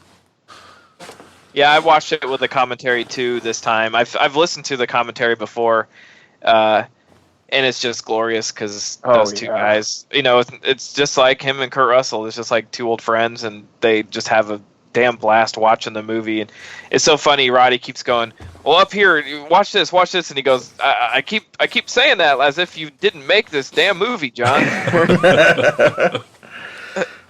I wish Rowdy Piper would have done more movies. Yeah, because it's really fun to watch him not be Canadian. That's the fun part. Watch him slip in and out of Canada. The thing is, I mean, he did do a lot of movies, and he mentions this in the commentary. He just goes, something along the lines is like, I've done 20 some movies, it's just like, well, you've done, I've done 27 movies, and John says, he just goes, you've done more than me, and John says, I've only done 20 movies, but yeah, Rowdy says, he goes, yeah, but you did 20 good ones, yeah. And the thing is just like, he was, a lot of people were probably thinking, oh, you're taking a chance just casting a wrestler. I mean, he's not an actor. But the thing is, the way that Rowdy was cast for this role, I mean, Rowdy himself lived on the streets. Rowdy really truly is this guy. I mean, he didn't, he didn't have to act. I mean, he obviously wasn't being the hot rod while he was doing this, but but he didn't really have to dig too deep to get into this character. Basically, I've got my DVD right here in front of me, and the day that me and my wife decided to start dating, and I regret it to this day that I was not there. Rowdy signed my They Live DVD for me because Danielle got it for me, and he wrote Rowdy Piper, no bubblegum. And I, of course, went and got Meg's and Keith David's, and this is like, I know it's just a DVD insert, but I mean, it's probably, it's how, if house fire shit happens, I will be grabbing my They Live DVD. Nice. And, of course, my experience with Meg Foster, her giving me, 2 of those publicity stills out of the kindness of her heart, yeah, so I'm very, very, deeply attached to this movie. I believe I saw it when I was 10 on HBO. So, I mean, it would have been 2 years after it come out, but I was instantly hooked. Absolutely loved it. And I made Keith David laugh when he signed my DVD, because I said, I believe watching you and Ken Faree sing Monster Mash was probably one of the most heartwarming things I've seen all year. It's true. Yeah. And come on, and I cannot forget to mention freaking Buck Flower. Oh my! Mike was gonna if you didn't. Yeah. And just that asshole scratching his nuts again. What a good role! He's got Buck Flower down too. Yes. yeah, but Buck's not easy to do. Buck is pretty easy to do for me for some odd reason. But yeah. I believe it's the EKG meter from Ghostbusters is in this. Did anybody notice that? Yes. Oh, I didn't. Nice.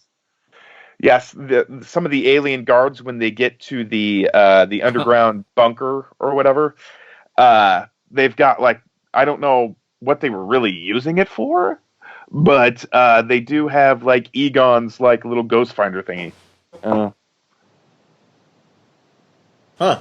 That's cool. I've always thought Roddy's casting in this was smart because while he is a big guy, he's a believable, like, if you're going to cast a pro wrestler, he's believable, and like you said, he sort of lived that life, but, like, he's not The Rock. Like, when I see The Rock in movies, it's like he is superhuman, where Roddy is very, very human. I mean, he's a strong guy, obviously, but his muscles are not like, he doesn't have a six-pack. He has, broad shoulders and some big arms, but he looks more like a guy who always has to do physical work, but not necessarily somebody who goes to the gym. Yeah, he's a laborer, you know. Right. He's a guy swinging a pickaxe for 12 hours and then goes has a beer with his friends. That's exactly the vibe I get from him. Yeah, like we all know, a guy like this. I mean, Andy Wassum, a guy just. Yeah, exactly. That's what I was just thinking. Like, you're that guy. Like, I mean, obviously, you go to the gym, but it's like, you're not a meathead dummy that is, out there doing bodybuilding competition, but you're clearly have the body of a god. So, yeah, put the glasses on. Funny enough, I have a couple pairs of those glasses, the same make and model or whatever. I need to get a pair, definitely. And I brought both of them, 2 pairs of me. I was actually with Blake, and we went to Chicago for Wizard World, and I met John Carpenter, and I brought him with me. And the photographer wouldn't let me get a picture. I was gonna tell John, like, put the damn glasses on and give them to him and get a picture. And the photographer was like, "We'll get a glare off the glasses if you put those on." Yeah, so I still wore my Obey shirt, and I had like the sunglasses like hanging from my pocket, but he wouldn't let me even like attempt to ask John. So stupid photographer. I gotta say that if this should be required, this is okay. It may not be horror 101, but it's definitely horror sci-fi 101 to me. This should be like the first thing. If you're going to gradually like introduce somebody to like horror sci-fi, this should be like the introductory class. This should be number 1 that they should see, and then maybe work their way up to like Event Horizon or something. I don't know. One of the things I like about this movie is that it's an alien invasion movie where the movie starts off where the aliens have already won. Like, right. Yeah. This is the after story. Or maybe that like humans are. It's almost a human invasion movie. Like they're the ones that are leading us, and trying to turn us into the aliens. I don't know. Jason, I was gonna be like, I don't mean to rock the boat here. Oh, here we go. But is this score really that good? With the harmonica? No, I was just like, isn't it the most repetitive? Dum, dum, dum. Yeah, for 90 minutes. Boom, boom, boom. Like, is it? I mean, it's. Is anybody? It's not my favorite, but no. The Halloween theme repeats itself for the whole movie. There's 5 more notes in that one. That's a fair assessment. I'm just. Well, it makes me. How many times did you see it live? Theme. Yeah. I'm just. I mean, it's. You're just poking the bear. That's all, mostly. No, I agree. In the movie, it's repetitive, and they should like in when we saw him live with his band, they do like a longer extended version that has different breakdowns and like some bridges and stuff to it, and it's like, well, why didn't they use a little bit of this in the movie? Yeah.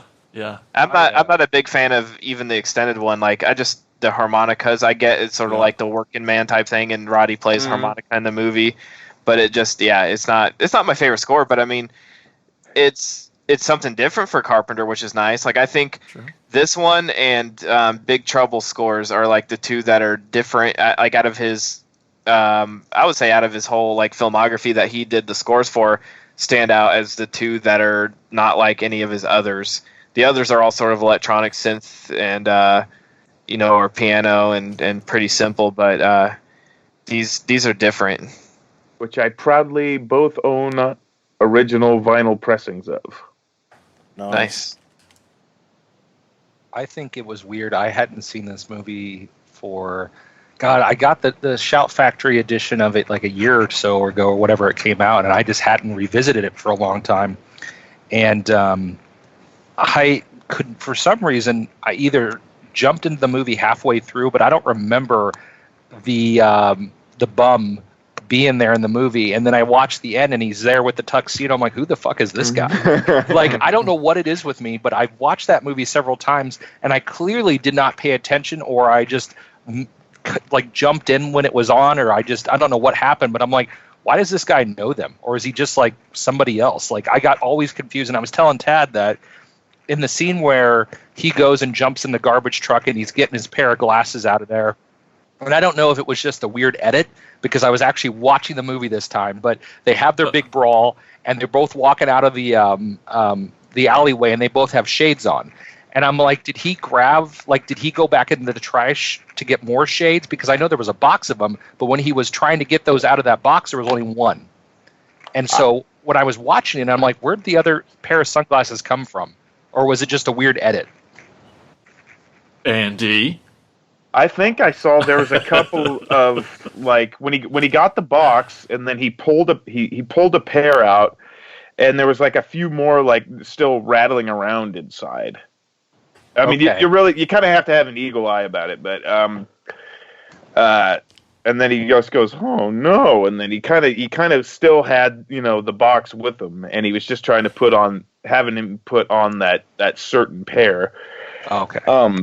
Another thing that I have not noticed that I actually stumbled onto on the IMDb was this boxer Tommy Morrison, who died a few years back, is actually part of the Resistance. I have not been able to spot him in there, and he's uncredited in the film, but he actually was in this before he went off and made Rocky V or whatever.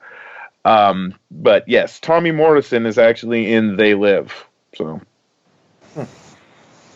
maybe you might be able to spot him. Tommy Gunn? Yeah. He died of what, AIDS? AIDS related. I think it was pneumonia. I mean, he just kept floating from hospital to hospital. He actually died in Omaha, Nebraska. But I think there was, like, when he had surgery or something, he had surgery for some odd case that he had, but I think there was like some gauze that was actually sewn into him. And he was still, I mean, there's an ESPN 30 for 30 on Tommy Morrison. Check it out. It's actually really, really good. I mean, this guy is like the epitome of 1 step forward, 3 steps back. Oh yeah. I mean, he was actually pretty awesome if he could just get his head out of his ass. And I used to spar with a guy, coincidentally, who used to live with Tommy Morrison. And I will tell you guys a Tommy Morrison story because it just doesn't relate to horror. But yeah, anyway. Neat little fun fact. Tommy Morrison is actually in They Live. Sweet. But I didn't really say I do. I love this movie a lot. It's really great. I got to see it really early in my life, and I don't remember when or how, but I know it's been one of the earlier movies I've seen, and I've always loved it. Always. It's just great. Great concept. Where does this fall in? Like, I know Carpenter sort of built up, he got his big break, like big studio break for The Thing, you know, like his first huge budget studio film that flopped, so he went back and got this like 3-picture deal to make these low budget ones, but I'm trying to remember where this falls in that. This falls after Prince of Darkness, because I believe it went Big Trouble, Prince of Darkness, They Live, and then I think maybe after that it might be where was Memoirs? Christine? 83. Okay. Yeah, Christine was earlier, yeah.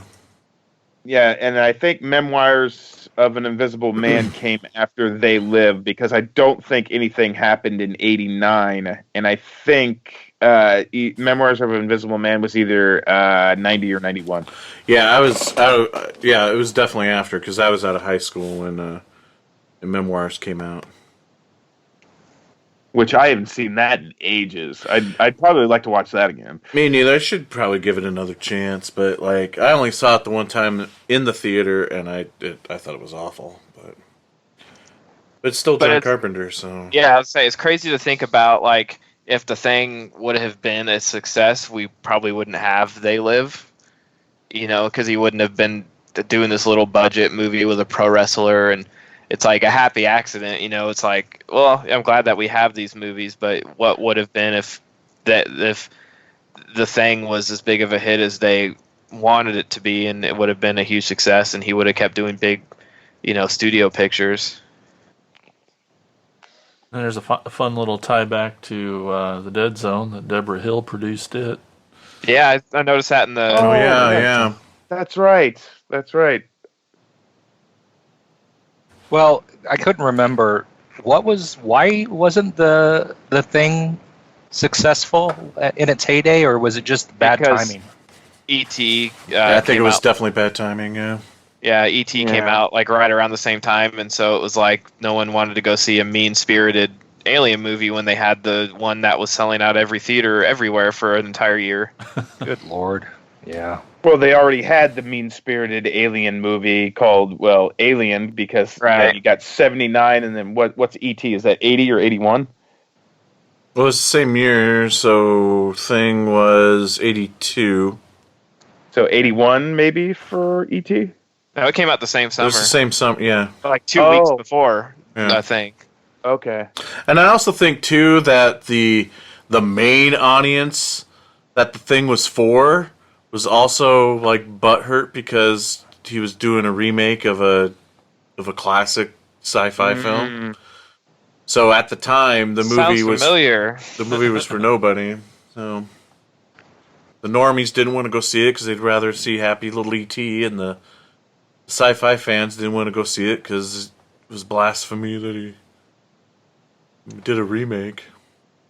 It's not a remake of the movie. It's just another interpretation of the original short story. The original movie is called Thing from Another World, so it's 2 different movies. Yeah, people are dumb.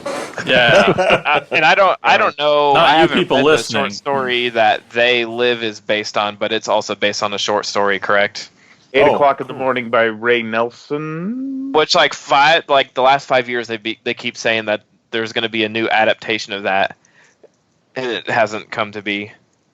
I didn't know that. I didn't know it was based on a short story. That's cool. Yeah.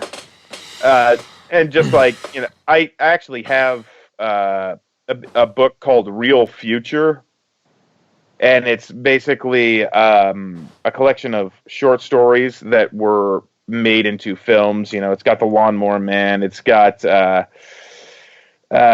believe it's actually called Death Race 2000. It's got the original story for Death Race 2000, and it's got We Can Remember It For You Wholesale, which became Total Recall, and it's got 8 o'clock in the morning as well. Yep. Cool. Well, watch this movie. Watch the movie now. Does anybody know where they came up with, like, who and how they came up with the design for these aliens? That's a good question, because it's unique, isn't it? Yeah.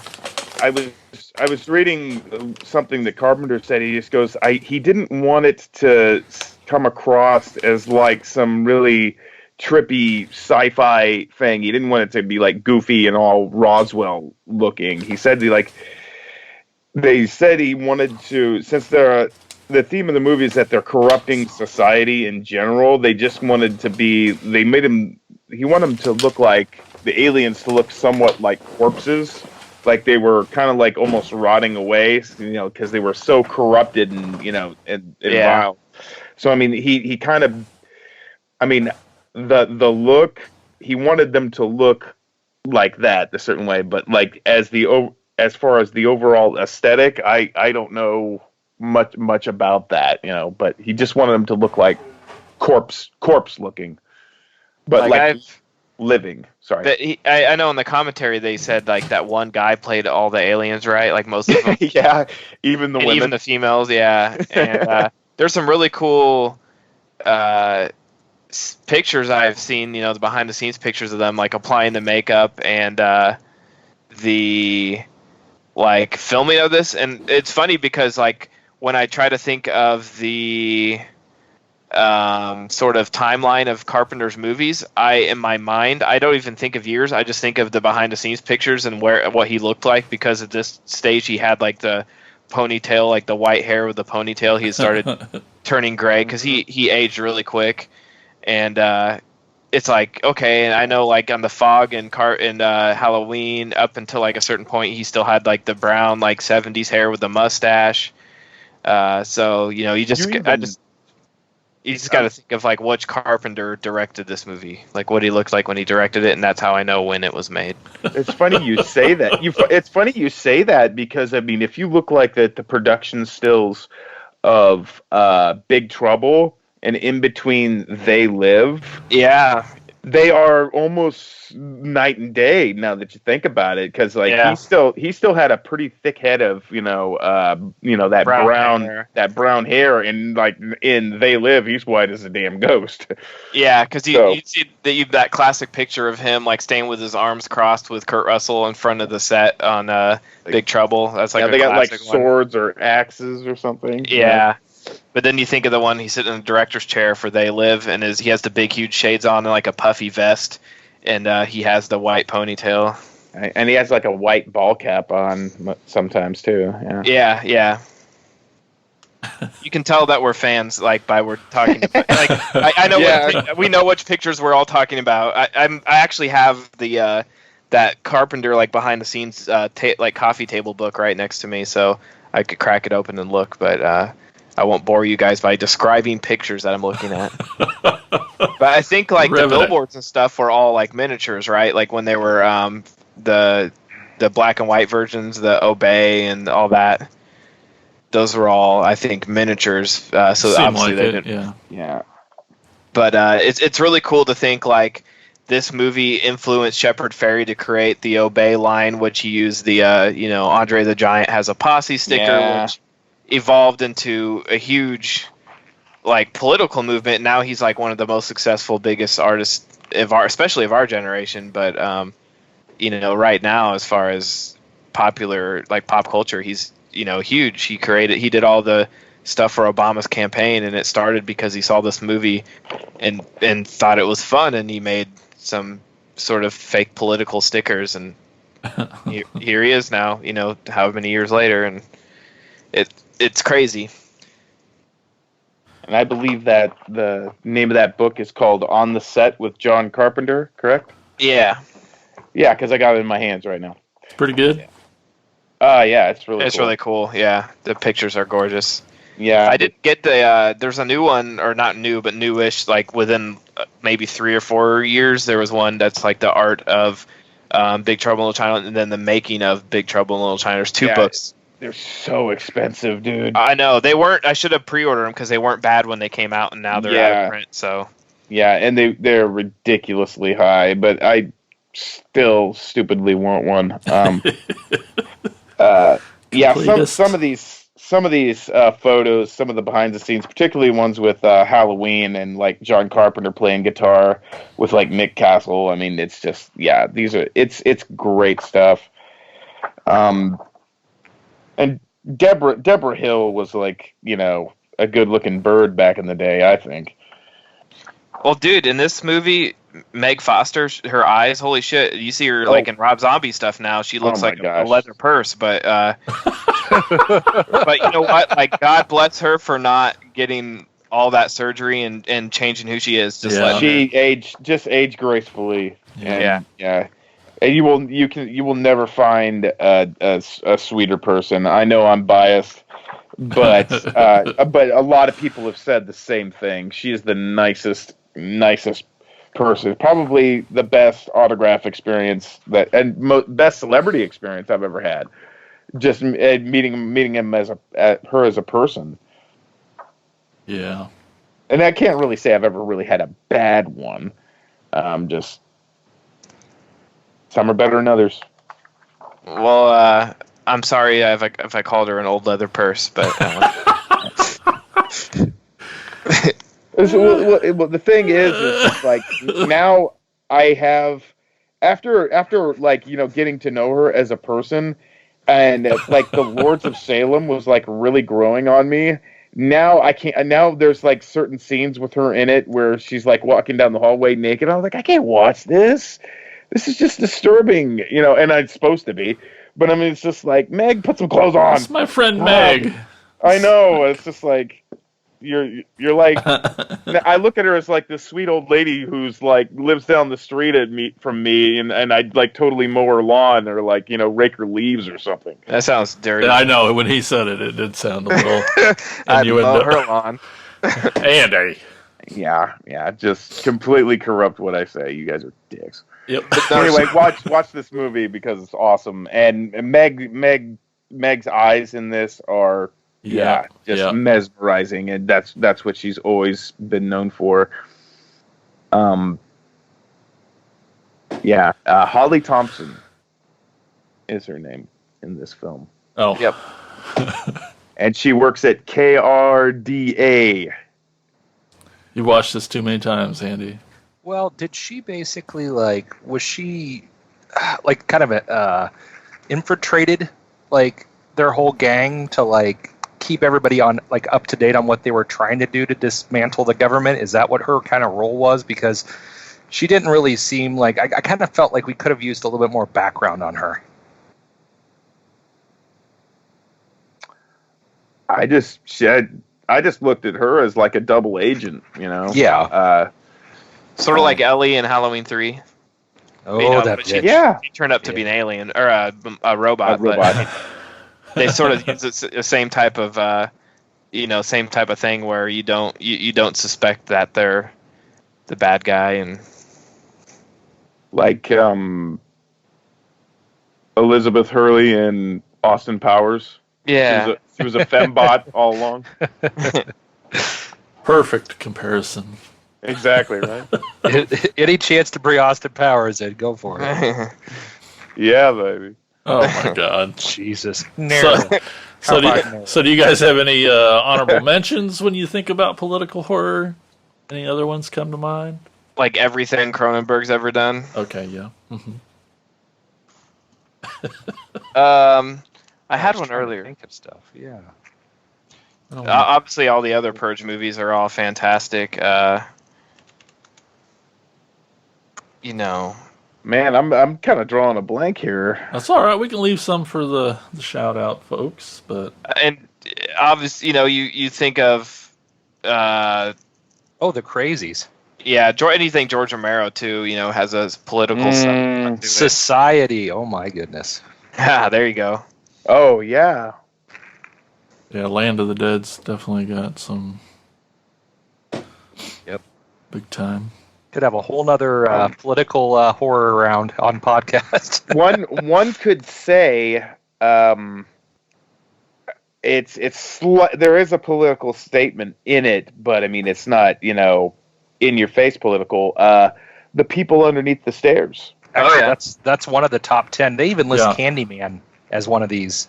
I don't know about Candyman. Oh yeah, definitely class thing going on there. Well, yeah. Videodrome. Right, another Cronenberg, and then Rosemary's Baby. Yep. Mm-hmm. Cool. Well, all right, let's take a quick little break. We'll hear a sweet little jingle about our podcast network, and then we'll be right back.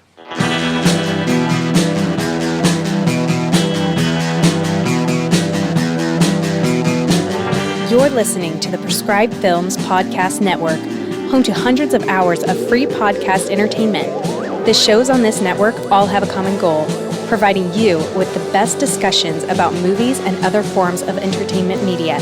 The PFPN hopes to fill your earholes with audio joy.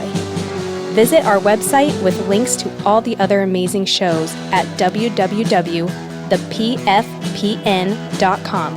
Thanks for listening.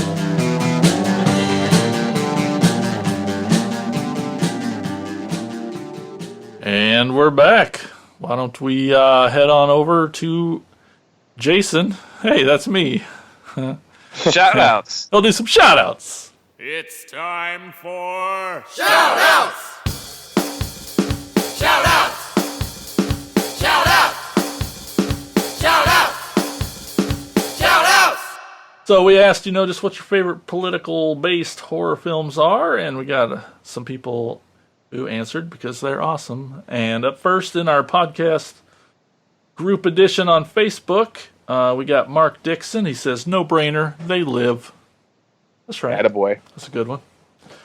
Then we got Trevor McElhinney. Come on, guys, how do I say it?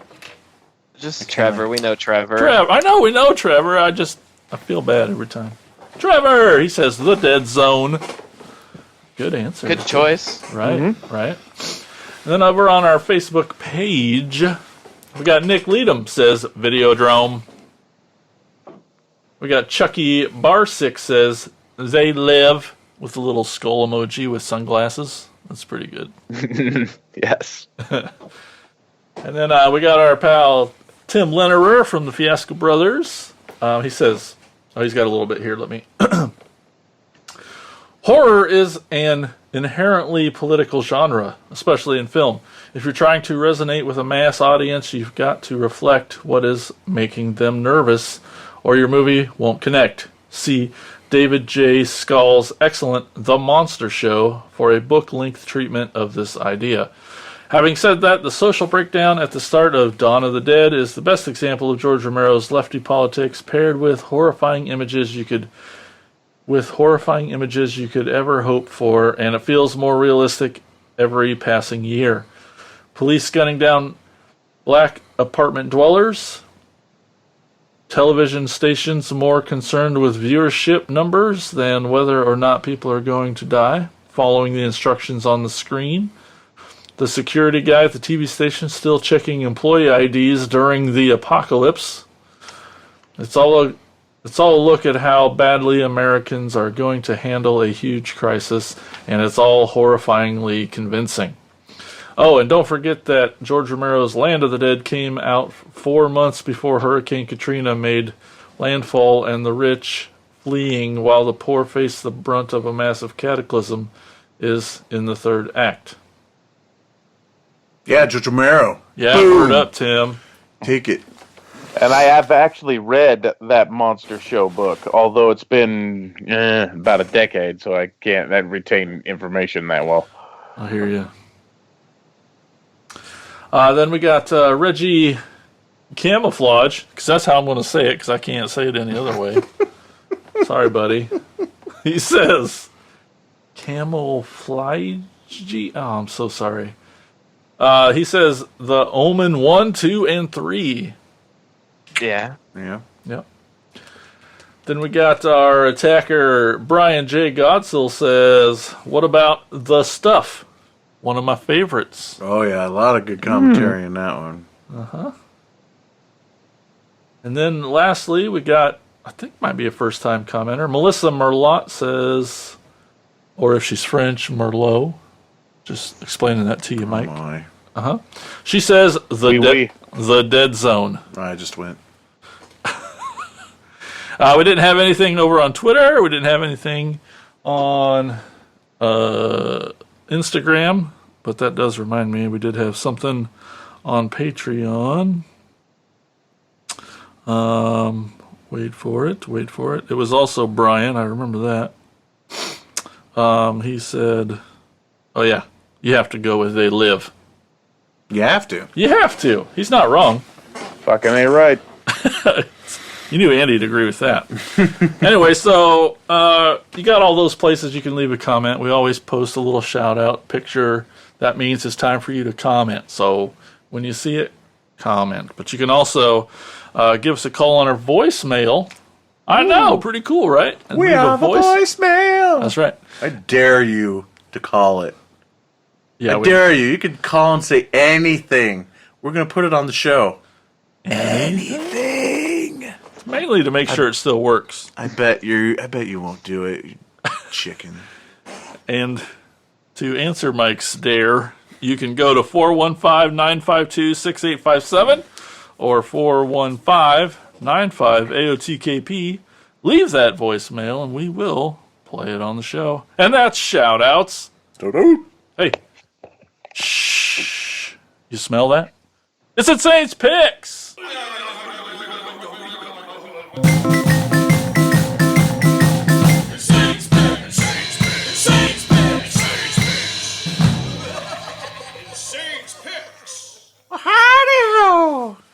Yep. What I'm doing for Insane Picks this episode is from 1994, Skullhead Face.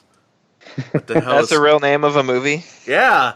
Skullhead Face is a movie made by the band Gwar, the Scumdogs of the Universe. It was directed by Melanie Mandel, I think, who was Gwar's videographer at the time, and she later went on to direct Weird Al's Polka Face music video. Interesting. This was Gwar's third release on video after Live from Antarctica and Phallus in Wonderland. Skullhead Face is a movie that coincides with the album This Toilet Earth, which I believe is their fourth album. Skullhead Face, formerly a beautiful queen of a peaceful vegetarian planet, was transformed into a foul creature during a raid on her planet by Cardinal Sin, Gwar's eternal foe. She travels to Earth, where she is instructed to acquire sufficient amounts of jizz goblin, a blue bodily fluid that is responsible for the creativity and rebellion and decadence of all creatures. Gwar, meanwhile, is hosting a telethon on their pirate television network, Slave Pit TV. The goal of the telethon is to offer enough human sacrifices to unite the world maggot, which lies dormant at the Earth's core, and they will write it off the planet. They are having an increasing amount of success, which draws the attention of Glomco, an archetypical evil media conglomerate led by Boss Gloom, the CEO, played by Jello Biafra. And he summons the Gwar's manager, Sleazy P. Martini, in hopes that he will sell out Gwar, reduce them to commodities, and ultimately kill the band to prevent any interference. Gwar enters and kills everybody except for Boss Gloom, who escapes to a secret laboratory where we find out that Boss Gloom is revealed to be the sinister Skullhead Face. And the movie gets weirder from there. This movie was originally going to be in theaters, but that didn't happen. The MPAA refused to rate it anything other than an NC-17. And there was no way they were ever going to get an R, no matter what they cut. So, in typical Gwar fashion, it's over the top, highly offensive, yet totally hilarious and a hell of a lot of fun. I still personally prefer Live from Antarctica and Phallus in Wonderland. I feel like Live from Antarctica is straight up a concert video, where Phallus in Wonderland was their first attempt at a narrative film, and I feel like Phallus in Wonderland is a better told story. This one feels highly disjointed and doesn't really have much of a story. And a lot of the plot points that I described to you, after you watch it, you'll probably wonder where I got those plot points from, because it's not necessarily overly clear. Some of my favorite moments in Skullhead Face is during the Gwar telethon, where they would have fake commercials playing, such as for a new horror movie called Lawn Jockey, and the new outdoor fun activity for the whole family, Sperm and Slide. So, it was put out on DVD a few years back, and I hadn't seen it in forever. Not since it probably first came out, and so a couple months back I popped it in. Still a lot of fun, especially if you're a fan of Gwar and you like that style of humor of theirs, the over the top humor. I feel like Gwar is the greatest example of really writing that line of like offensive funny, but not going so far as to be, overly offensive for offensive sake.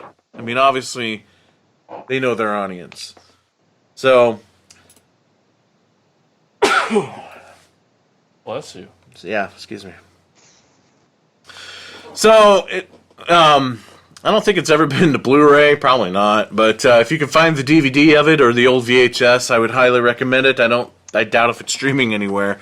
But if you have any liking of gore or super crazy stage antics with outrageous costumes and blood and gore, definitely check out Skullhead Face. And that's it, folks. That's this episode of of Attack of the Killer podcast. It's a good one. Yeah. I feel like I know how to vote now for this year's election. Thanks, guys, for helping me out with my decision.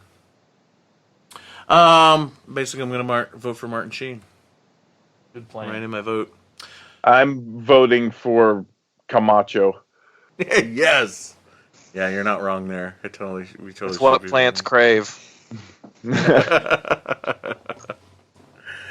Oh, that we should have done that on the show because it's kind of a horror movie in the fact on how true to life it is. Yeah. So, want to thank Blake for being on. Thanks, man, for joining us again. Sure, guys. Thanks for having me. You're welcome. Yeah. Thanks, everybody out there, for listening. Thanks again to the Patreon supporters. If it wasn't for you attackers, the show wouldn't happen. If you, too, want to become an attacker, you can just go to Patreon and AOTKP, check out the tiers, get a lot of cool stuff, and be an attacker. So, until next time, on Attack of the Killer podcast, I've got nothing. I've built write that an up. actual outro. Almost there. Anyway, thanks. Bye. Oh no, could this be the end of? Attack of the Killer.